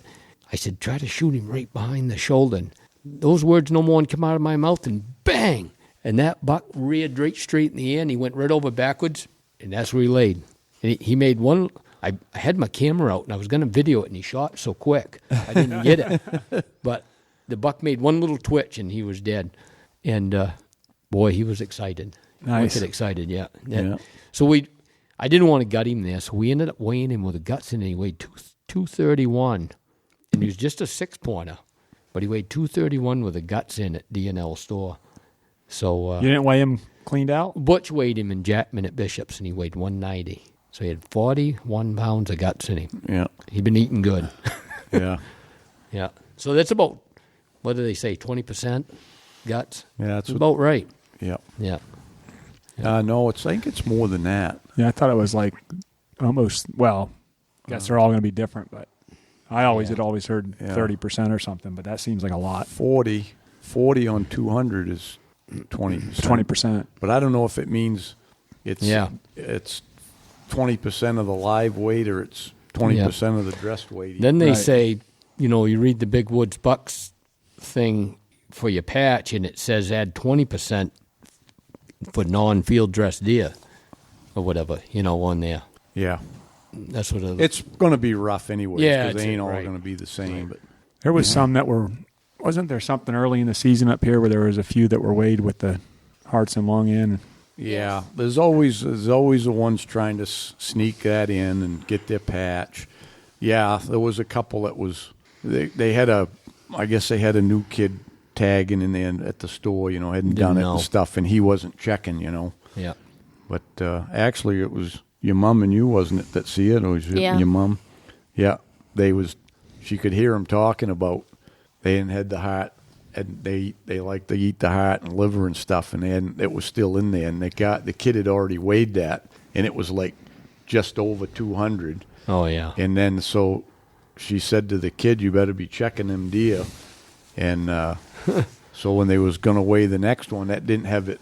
They had the heart and lungs in that one too. So the kid said, you got to take them out before we weigh it. Yeah. So there's always going to be some that people just cheating themselves anyways, Got to leave those buck parts on them though too. That's another. Yeah. It was testicles. No, it was who came in behind me. Roger? No, Scott Winchester from Jackman there. He came in behind me, and he came in at I think he was at 198, and he'd taken his off. So, and a lot, if that matters to you, then well, yeah, that's that probably can make a the pound, difference. right?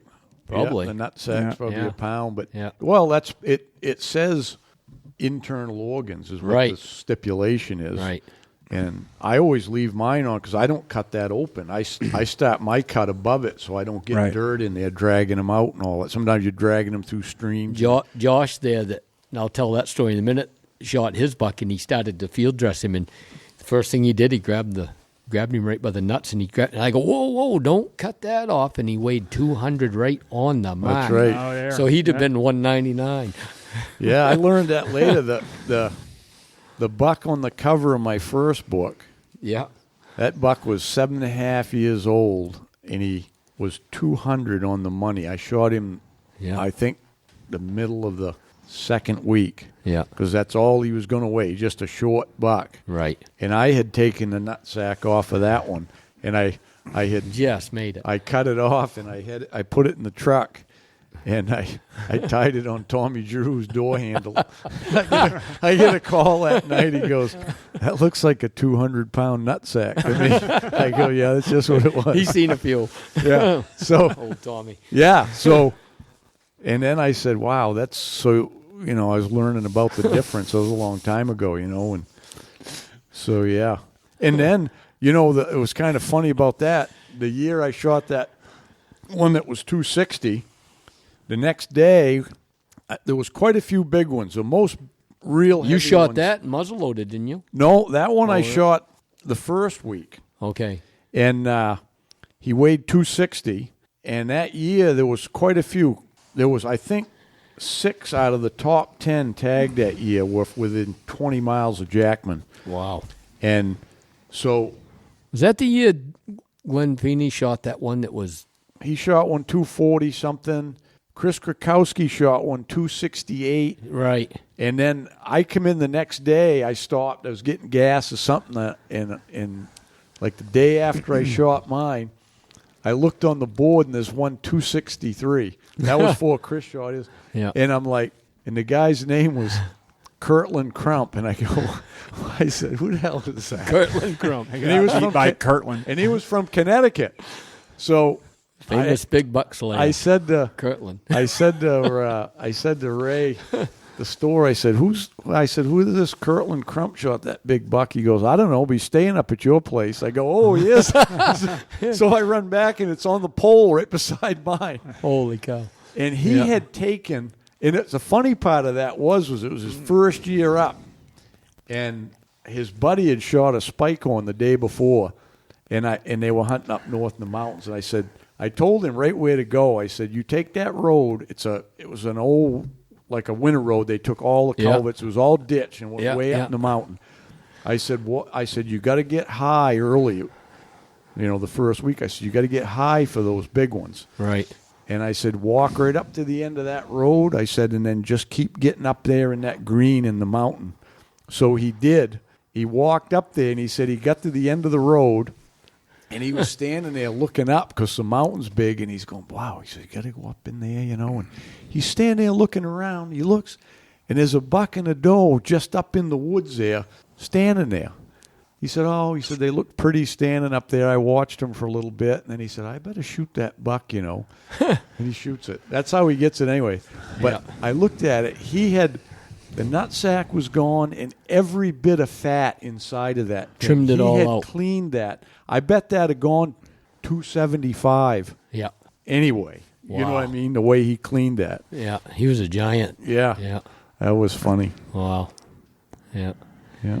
Yeah, so after I shot my buck and got him back home and tagged him and hung him up, and I'm thinking, I got a whole week left over, nothing to do now. And Butch had actually messaged me, and he wanted to go, and he says, yeah, you're tagged out, you take me. And I said, yeah, I'll try. And he had to work the next day, and then my nephew, Josh, owns Rockwood Cottages. He married Nancy's niece. Yeah. And he's a pretty good little deer hunter. And he shot some bucks. He come from southern Maine there and moved up here and loves it up here. So he messaged me. He goes, hey, Rick, I've been trying to track all year. And he goes, I'm just missing some stuff that I don't know what I'm doing. He goes, I wonder if you'd take me tomorrow. And I'm like, yeah, I'll take you. I says, I got nothing to do tomorrow. And we still had great snow. So I said, meet me at Pileland Lodge. So he met me right here and left his truck. And we headed off to a spot I know and started looking around, and we drove in there, and they'd got a little bit of a dusting the night before, and it was real cold too. And there was a track. We first drove down in there, and before you cross the bridge, there was a track across the road, and we got out and looked at it. I said, that's a good buck right there. I said, that's a buck you'd kill right there. I said, he's definitely over 200. Well, he would have been over 200. We're into the end of the third week of the season now, almost the fourth week. So we looked. It was the fourth week. Was it? I can't remember the date. So it was like the 20. Was the fourth week. Was that the 22nd or 3rd maybe? Yeah, that's when we took the pictures on the pole. Okay, that was that day. Thanksgiving week. Yeah, I lost track. So anyway, we drove around. There was 3 or 4 little side roads, and I said, he's right here somewhere. I said, he's checking those, and then we picked up like 4 more of his tracks. We'd cross that road, and so he was all anxious. He says, let's get on his track. What do you think? I said, nah. I said, I really think we're going to end up back out onto the road on one of these tracks. And I said, we only got a 25% chance with 4 tracks. And I said, with that dust and the snow, I really can't distinguish a track made 12 hours ago and a track made 4 hours ago with that dust and the snow, because I said it wipes out all the detail. And I said, there's nothing here to really freshen it up. And I said, let's go look around and then we'll come back. So I'm kind of pondering. I'm thinking, yeah, he's probably, there's a big, thick strip of woods that run up through that stream. You know where I'm talking about. Mm-hmm. I'm thinking, hey, he's probably down in that, and he had walked up the road quite a ways, and I was thinking, I think this is his last track, because he kind of messed around in there, and then he kind of left. So we're following, and we followed his track for like 1/8 of a mile up the road where he just walked. He'd go in the shoulder, then in the wheel track. And I said, that's still him. I said, right there. I said, I think he's headed this way, but I said, let's just keep going. I said, there's a couple roads up here. So we get up, and this don't happen very often. So we drive up in this cart, and it come to a dead end there, and we turned around, and it's snowing, it's squalling at the time. Right now it starts squalling, and I'm thinking, oh, man, if this don't stop, we're never going to get a buck track going today fresh, trying to figure one out with a 1/2 inch of snow in it. Right. And he didn't have a huge track. He was one of them bucks where he was like 210, 220, I figured, somewhere in there, and like a 190-pounder might look pretty damn close to the same. So he wasn't one of them great big toe draggers or square-footed ones that are easy to follow.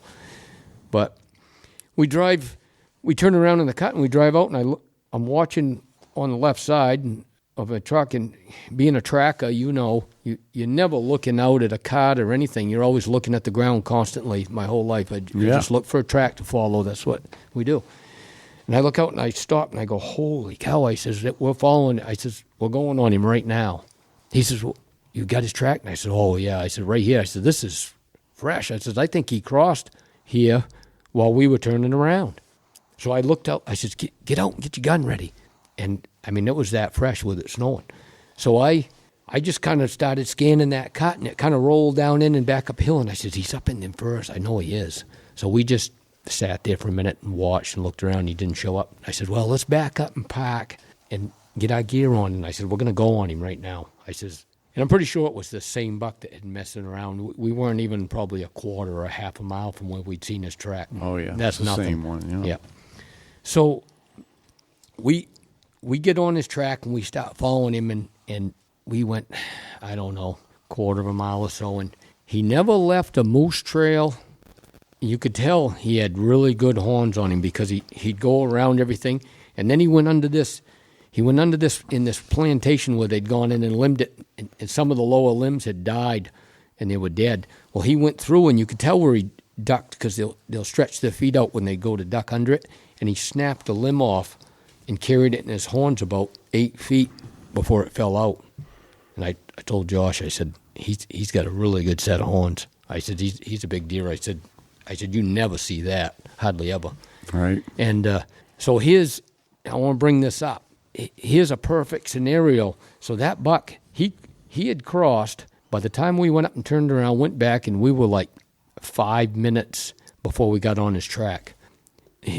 You know how you've always said, and I just want to bring this up so people know, if you don't keep the pace and pick up, and you got to really read that track and what he's doing. Well, this buck was on a mission to just find a doe. He was searching. So we never caught him. We were only 5 minutes behind him from when he crossed. We never caught him for 3.5, 4 miles later, right, because he didn't do anything to slow down. He didn't feed. He didn't stop and make a scrape. He never found any groups of does.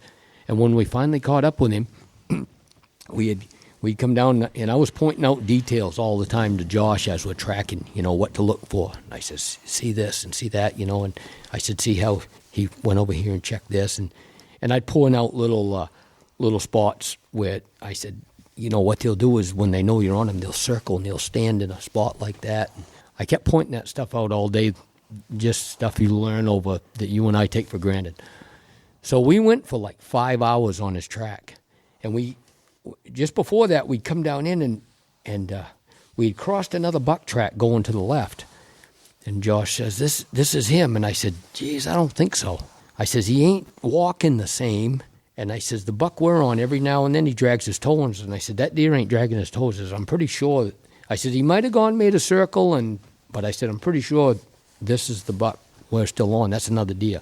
Well, we didn't go 300 yards, and he come down this hill, and I come into a spot, and there was like a little clearing there, and there was about 50 buck tracks. And I'm looking, I go, what happened here?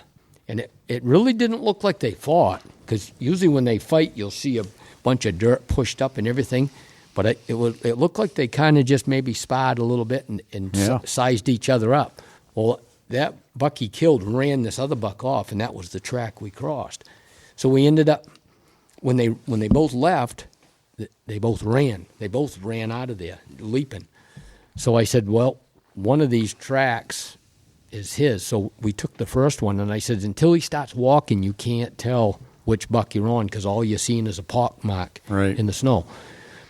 So the buck we were on originally had gone up, ran about 30 yards, started walking, and he laid down in the cut. So we took this right-hand track first. Well, we got up there about 200 yards before he started walking, the smaller buck, and we had walked right by his buck laying in the cut. And he watched us. Yeah. So we got up there, and I said, no. I said, this is that buck that we crossed earlier. And I said, see how he's kind of heading that way? And I said, I'm positive it is. I said, let's go back. So we went back. Sure enough, he had laid down, watched us. We saw what he did, and he got up and he ran. But he watched us walk away, so he wasn't disturbed at all. He wasn't a bit concerned that we were after him. he ran about 3 or 4 jumps, and he went up into a fir thicket, and he stood there. And then he just started walking, and he kind of looped back and then headed out through a swamp. So we went probably, because we had frigged around on that other deer another 5, 6, 7 minutes till we figured the track out. So he was again 5 minutes ahead of us. So it was an hour and a half later before we jumped that buck. He just had that steady pace. Yeah. You know? So we stayed right on him, and I said, we got to pick the pace up. I said, we're never going to catch him. And by then it was like 2 o'clock, I think, 2:30. And I'm thinking, man, we're like 5 miles from the truck. And I said, I'm 2 hours back to the truck in a walk. And I said, if we shoot this buck in the dark, I said, so we get up and we come to his bed. And that buck he had laid down, and he hadn't even been there less than a minute, I believe, because the snow was so fresh that it looked like you just wiped it with your hands. It hadn't even started to melt one bit. And I think he basically flopped down, laid down, and looked at his back track, and we were coming. And he jumped right out of it, and he was making 25-foot leaps. So I told Josh, I'd turn, and I said, look, I've been with you 5 hours. I've showed you a lot. And I says, I think the best way for you to kill this buck is just go on your own now. I said, you're pretty good in the woods. And I said, I said he wanted to lay down, so he's going to lay down again. I said, he's been on his feet all day. And I said, so you're going to jump him again. He goes, you think I should wait the half hour? And I go, nope. I said, Too late in the day. Too late in the day, for one thing. And I said, he saw us, for one thing. He saw us coming. So I said, I would stay right on him. And I said, just try to catch him. So he took off, and I said, I'm going to go get the truck. And I said, I'll be 2.5 hours before I get back here. So he says, all right, I'll send you an Onyx point or something. He said, I'll screenshot it and send it to you. I said, okay. So I get back to the truck, and maybe it was like 1 o'clock when I left him, because I get back to the truck, and it was about 3:30, 4 o'clock when I got back there, and we didn't have much daylight left. And I made the big loop around and up in the woods, and I kind of got up near where I left him, and I messaged him. And I said, hey, I said, I'm near you there where I left you. I said, where are you? And he texts me. He says, did you get the picture? And I'm thinking, the picture of the Onyx where he was. And I go, no, I didn't get it. No, he did. He sent me. And I said, yeah. I said, I got it. I said, I know where you are. I said, you're kind of over that mountain. He goes, no, you didn't get the picture. I go, no, I got it. No, he says, you didn't get the picture. He says, I killed the buck. I sent you a picture. I'm like, holy shit, you did. You got him. And he goes, yeah. He goes, just like you said. He goes, I jumped him again. And he goes, I stayed right after him. And he says, I kind of picked the pace up, pushed him a little bit. And he goes, he didn't go very far. He laid down again. And he says, man, I'm getting closer between when he's laying down. And I said, yeah. And he says, the third time I come to him, he goes, he jumped out of his bed, and he just laid in the wrong spot. That's what he did. And he got tired, and he laid down, and there was some whips there, raspberry bushes and whips. And he said all he could see was rack when he jumped him. So he just kind of laid his front sight. He shoots a Skinner peep sight on a lever action. And he says, I kind of laid the sight below his rack where his chest would be and let one rip. And he said, then I heard some thrashing, and he said, I kind of ran down there, and he was down. I put another one in him. Yeah. Yeah, but that's pretty good his first day of tracking, though. Yeah. That was a great buck, too. Oh, man. What a rack. Nice rack. Yeah. Did he score that rack? Had to have been in the 140s, huh? It had to be. Yeah. Nice. I bet perfect, he was, typical. I mean, it was. He's like 21, 22 inches inside, I think. Yeah. I'll tell him he's got to bring it over to me when the 60-day drying's up. Tall, too. Yeah, it was. Yep. Who usually scores yours for the club? Do you have somebody down there you want me to do it? Or? Yeah, I got somebody down home that usually does them, but you can do it. I already took it over to the taxidermist guy that I use. Yeah. Dropped it off. I'm hoping he'll have it done in 3 or 4 months, you know. Yeah. Well, good stories, huh? Yeah. You learn anything from Rick's stories, Ryland? Keep after it. Keep you after got it. Never give up. Never give up. Right. That's the key. Yeah. Well, we got some housekeeping to do here a little bit. Some, what do they call them, PSAs? PSA. Public service announcements. Yeah. Oh, yeah. You can fill them in on the jackets and packs, Joe, since they're coming to your house. I heard you are the new, he's got a new title, Rick. He's the storage house. The shipping supervisor, shipping manager or something. Yeah, I heard that last night. Yeah, that's his new title. That's a hell of a title. Anyway, I can help. So, boy, there'll be some people glad to get that stuff in. Right. Yeah. Everyone's aware of the jacket situation, I think, anyway. So, not exactly how we had hoped it all to go, but anyway, here we are, and we've got jackets on the way. And as far as I know, from the emails I've read and what I've heard is that they are going to be landing on Monday. So Nice. I'm supposed to. We've got. It'd be just like Christmas. Yep. There's 2 pallets coming, plus some more fanny packs. Yeah. So we're in high hopes that we can finally. I mean, as soon as we get them, they're going to be getting packaged and going out. So. Yep. In a perfect world, I guess, by the end of next week, hopefully people will start getting them. Well, actually, it'll be when this comes out, it's going to be the end of this week or early next week. I would imagine you'll be getting them. Yeah. Because we're gonna turn them over just the second we get them. It's we've been waiting a while to get this taken care of and get them out, and I'm really anxious to just get my hands on one to see the first ones, because the packs, and I will say something. I know I've seen a lot of things about how much people like their packs, and I know the suspender packs are real popular, but I used to use a pack that was bigger than what our small pack, which Rick named the Nooner pack, or Nuna. Yeah. So I went to one of those, and man, I'm telling you, that is a nice pack. It's the little one? Yeah. And what I did is I got a little. So the older you get, the less you eat. Yeah, I carry one protein bar with me. That's all. You'll be down to me and Hal's size by next year. And I'm working on the drinking water because I've been told that I don't drink enough water by. I don't either, though. I never do. Anyone that spends time with me in the woods. I don't drink enough either. No. And Sandy says that's conditioning. Yeah, but you do. I notice if the days that I'm pushing harder and I don't take the time to drink, I'll get leg cramps. Oh, me too. Oh, yeah, terrible I'll get that leg night. Cramps. Yeah. So I always thinking of that. I got that day I killed that buck because I didn't drink all day. I was so persistent to kill him, and I put all those mouths on. I got the last 2 hours of the day. I couldn't step over a log. I had to go around it because the minute I would lift my leg up, it would start to cramp up on me and go into a Charlie horse. Yeah. That's from lack of water. Yeah. I still try to drink as much as I can, but it still isn't very much. I carry my little Ziploc bag in my pocket, and if I get a nice trickle there, I'll drink a sandwich bag or a half a sandwich bag there, and then I bailed water right out of the middle of that stream that day. I'd get out in the middle of it every time I crossed it and drink like a half a gallon with my hands, and then just keep going. Oh, you gotta use a Ziploc bag in your pocket. It's great. You just dip it down in there. Yeah. Usually when I'm going to have my sandwich, I'll get a baggie full and I'll zip it and I'll just walk up and find. You always, if you're going to stop and eat, you want to be in the right spot. You know? You want good running, clean water. Yeah.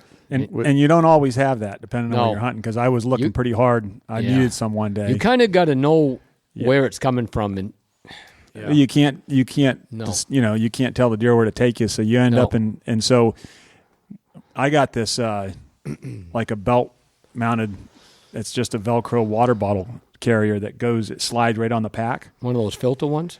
No, it's just a carrier. Yeah. And then I got a collapsible. It's like a rubberized water bottle. So when you're done with it, you can squeeze it right down and throw it in your pack. Because the problem with anyone that carries anything, to carry water, and if it's a water bottle, you can't. I mean, it's crinkly and noisy. You don't want that. Oh, absolutely. And everyone does it a little bit different because I started because I don't drink a lot. Liz got me these electrolyte packets and stuff, so you just pour one of those in there, and so it gives you a little bit more. Those help a lot. Yeah. So anyway, that's with that small pack. And one of my problems before was I'd put the water inside the pack, so that takes up a lot of space. So now with that little carrier on the side, it works really well. And I won't carry a big pack now. Yeah. You don't need the suspenders or anything. It's thin enough, it's narrow enough that it doesn't hang off. Because that's one of the things with the big packs is if it gets a lot of weight, it's pulling back. I notice I can put my I've always put my jacket like over it so the snow don't load up on it. And that's just what Yeah. I do. Yeah. So this new one is, the little one is nice. I can put my jacket right over it, and Yeah. it keeps it from. I put mine with the shoulder straps on, then my jacket over it. Yeah. That way there's no brush hitting the straps, because those straps will actually Right. make a little bit of noise. Yeah, I think most of the people do it that way. Even when Yeah. they were putting suspenders on the other ones, just put them on, then put your jacket over it. And, Right. yeah. Yeah. Plus the jacket, if you get one of the new jackets, it's going to have another pocket in it now. Yeah. So that, that can carry something. So Yeah. Yeah. I bought one of those. It's called a squeeze filter bottle, and it's the slickest rig, and I carry it everywhere, especially out west, because the water's no good out west almost anywhere. But you pull it, you basically pull it right apart, and it's got a rubberized filter. You fill that container, and it don't weigh nothing. You carry it empty. You fill that container, you loosen the cover. It's got like a little drink spout that you loosen. That way that never gets contaminated. You leave the cap on it while you fill it. You loosen that, and then you set it on the ground, and you just push. And it takes like 8 to 10 seconds. And you can do 40 gallons with this water bottle. And then you got to put a new filter. So you just push it down through, and when it all filters through, she's 99.9% filtered. Yeah, they say you can drink it out of a mud puddle. Yeah. Cool. I used it a lot this year. I usually carry one of those life straws in my pack also, because they don't weigh anything. They're small, Right. and I have drank out of ditches before with them, so they work well. But the reason the squeeze is popular is because you can't get a lot of water through those life straws. They No. just, especially the dirtier it is. Yeah. Yeah, they plug hard up to- quick. Yeah. Yep. All right. So that's the deal on the jackets. sounds good. So here we are. We're in December, so we're already got to be talking about the shows this fall. So this winter. So the Vermont show over there at in Essex, Vermont, is on. It was going to do it last year, and at the last minute they had a COVID panic over there, and they canceled it. So I think this has been Yeah, they did, right. it's been 3 years at least since that show has been on, but it's on this year, and that's the weekend of the 20th, January 20th. So we're going to be there. That's always a fun show. You're going, ain't you, Rick? Yeah. Yeah. When's the date on that? It's that third weekend in January. The 20th revolves around that. Yep. It's a Yep. It's a 3-day show. It's a Friday, Saturday, Yep. Sunday deal. It's a lot of fun over there.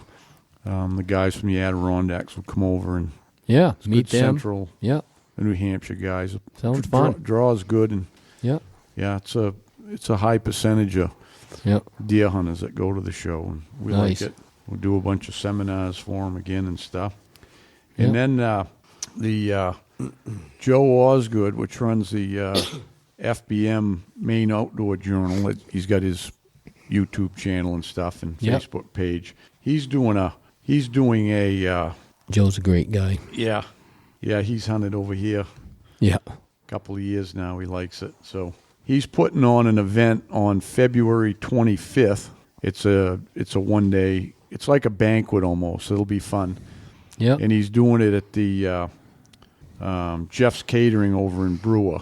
And what he did was he called me with the idea, and I said, yeah. I said, Is that where we had the guides banquet? that's right, Yep. same place. Yep. Nice facility there. Right.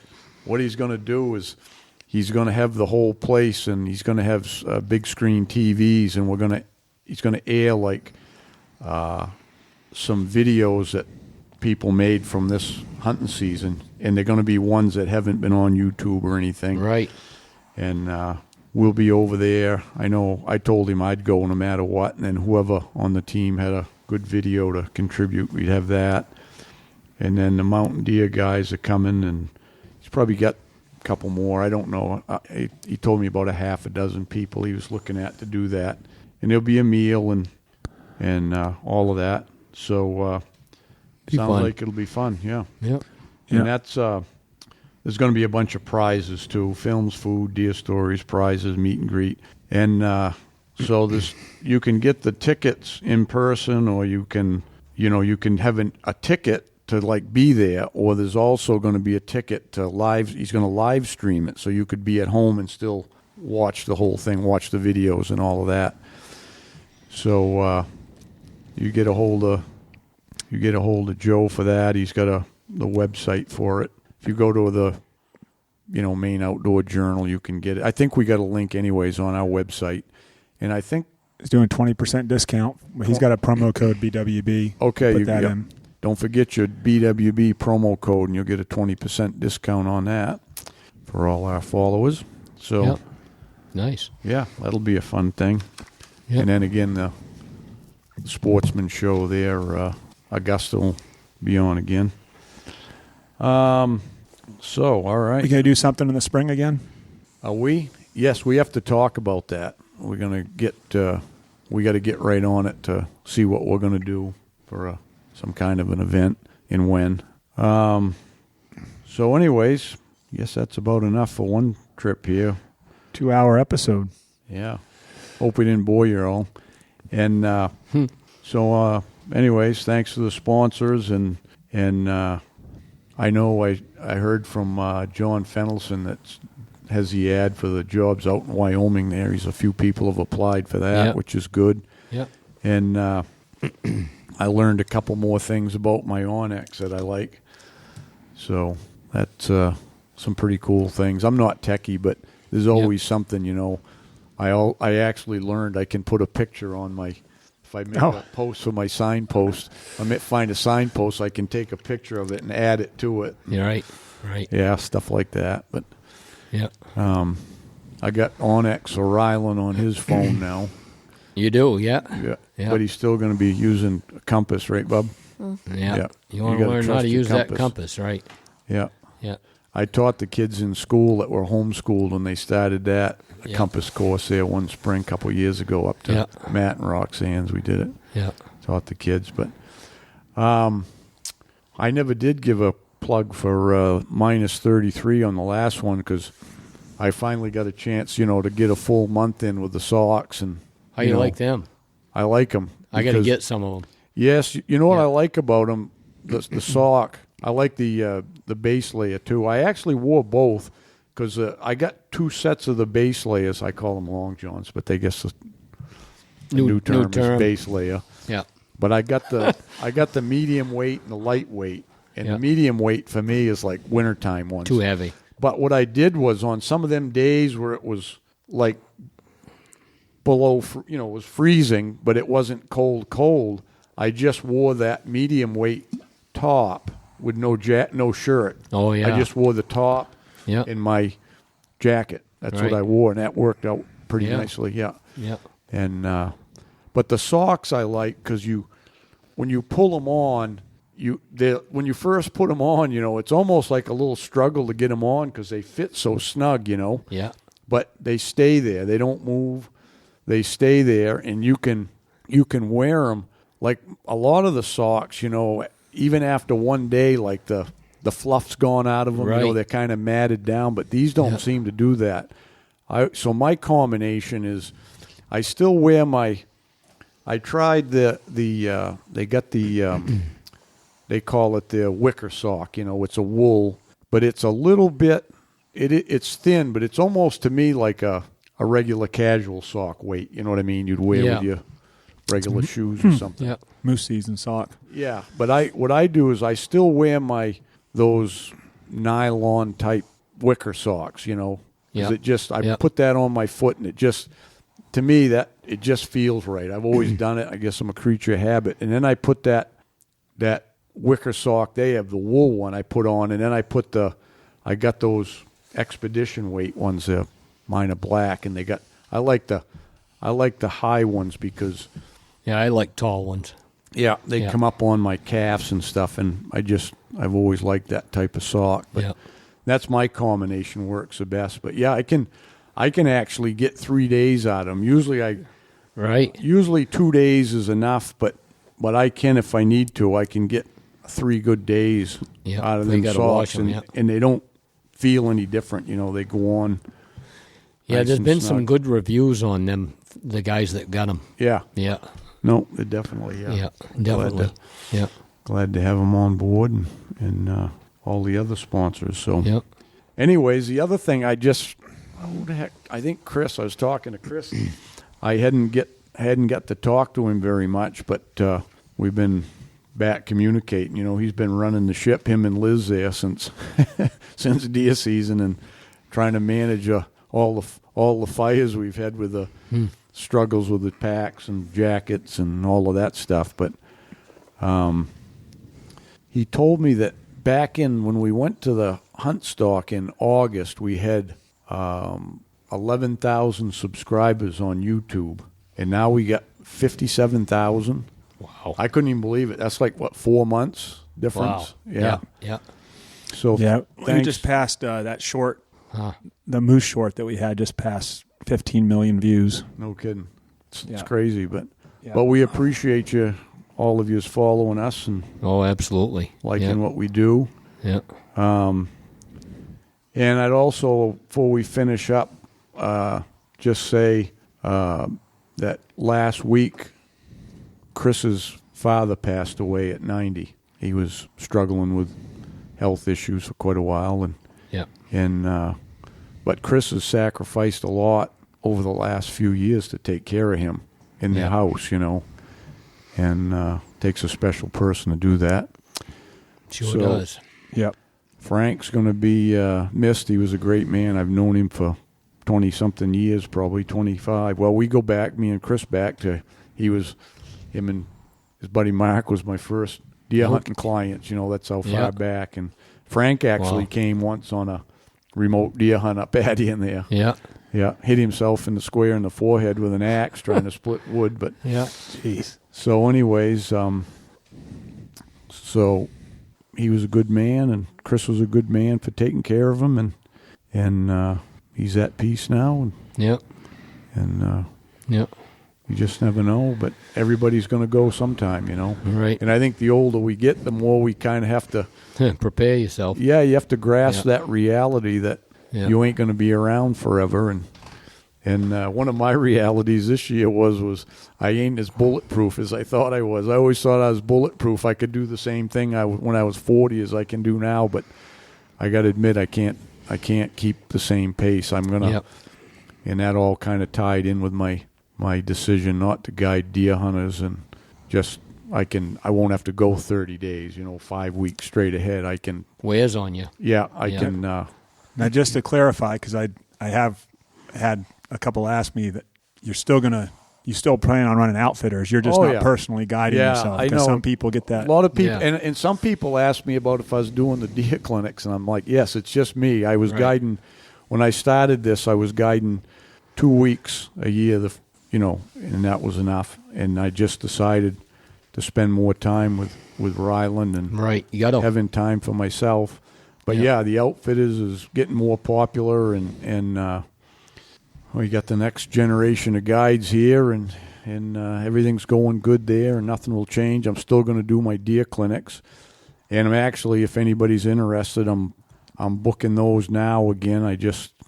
The dust settled from the season, and I got my calendar schedule. I'm going to do those that last weekend in April. It'll start. It's the 28th, 30th, right at the very end of April, and I'm going to run 5 weeks. And I set aside the women in the outdoors, Maine Outdoor Women, I guess it was. That group asked me if they could do an all-gals one this year. So I set Nancy saw that. Yeah, I set aside a week for them, and I guess it's already booked. Christy Holmes was taking care of that. So, nice. So that's not available, but I still got some openings those other weeks, right through May. So it's last weekend in April, all the weekends in May except that weekend of the 19th. So, everything else is carrying on, and life's good. So until next time, good luck on the trail. Hey guys, Joe here. Wanted to take a few minutes to talk about Lake Parlin Lodge. We're a 4-season lodge located just south of Jackman. We've got cabins, lodge rooms, mini lodge. We're a big snowmobile destination in the winter, full restaurant, bar, all the amenities that you need for your trip. Open obviously through the summer, right on the lake. Kayaks, canoes, all included with the cabin. We also do a lot of weddings, so if you're looking for a destination wedding, we can do a wedding up to 200 people. And, of course, We've got our hunting season, moose season, deer season. So check us out. We're at lakeparlinlodge.com. Hi, everyone. This is Big Woods Bucks team member Mark Sheeran. A lot of you know that I've been working with addicts and alcoholics now for the last 32 years. And one of the things that we just developed, which is very exciting, is the Freedom Model online program. And this program makes it so that you can learn the entire Freedom Model curriculum, all 470 pages of it, through pre-recorded video tutorials that myself and Michelle Dunbar, the other co-author of the Freedom Model, built for you. So you'll be able to learn the entire curriculum, how to get over an addiction without AA meetings, without rehab, without endless therapies, without recovery, and you can move on from this problem for good. If you want more information about this, go to online.thefreedommodel.org. That's online.thefreedommodel.org, or call 888-424-2626. And if you want that program for 50% off, use code BWB22. That's BWB22. So go to that address, hit the Enroll Now button, use that coupon code, and you'll have a program for the rest of your life. You can use it anytime you want. You'll get all updates. It's a one-time fee, and it's very affordable. And you'll get it for 50% off. BWB22. All right, everybody. Take care. Bye-bye. Hey, thanks for tuning in. Till next time, good luck on the trail.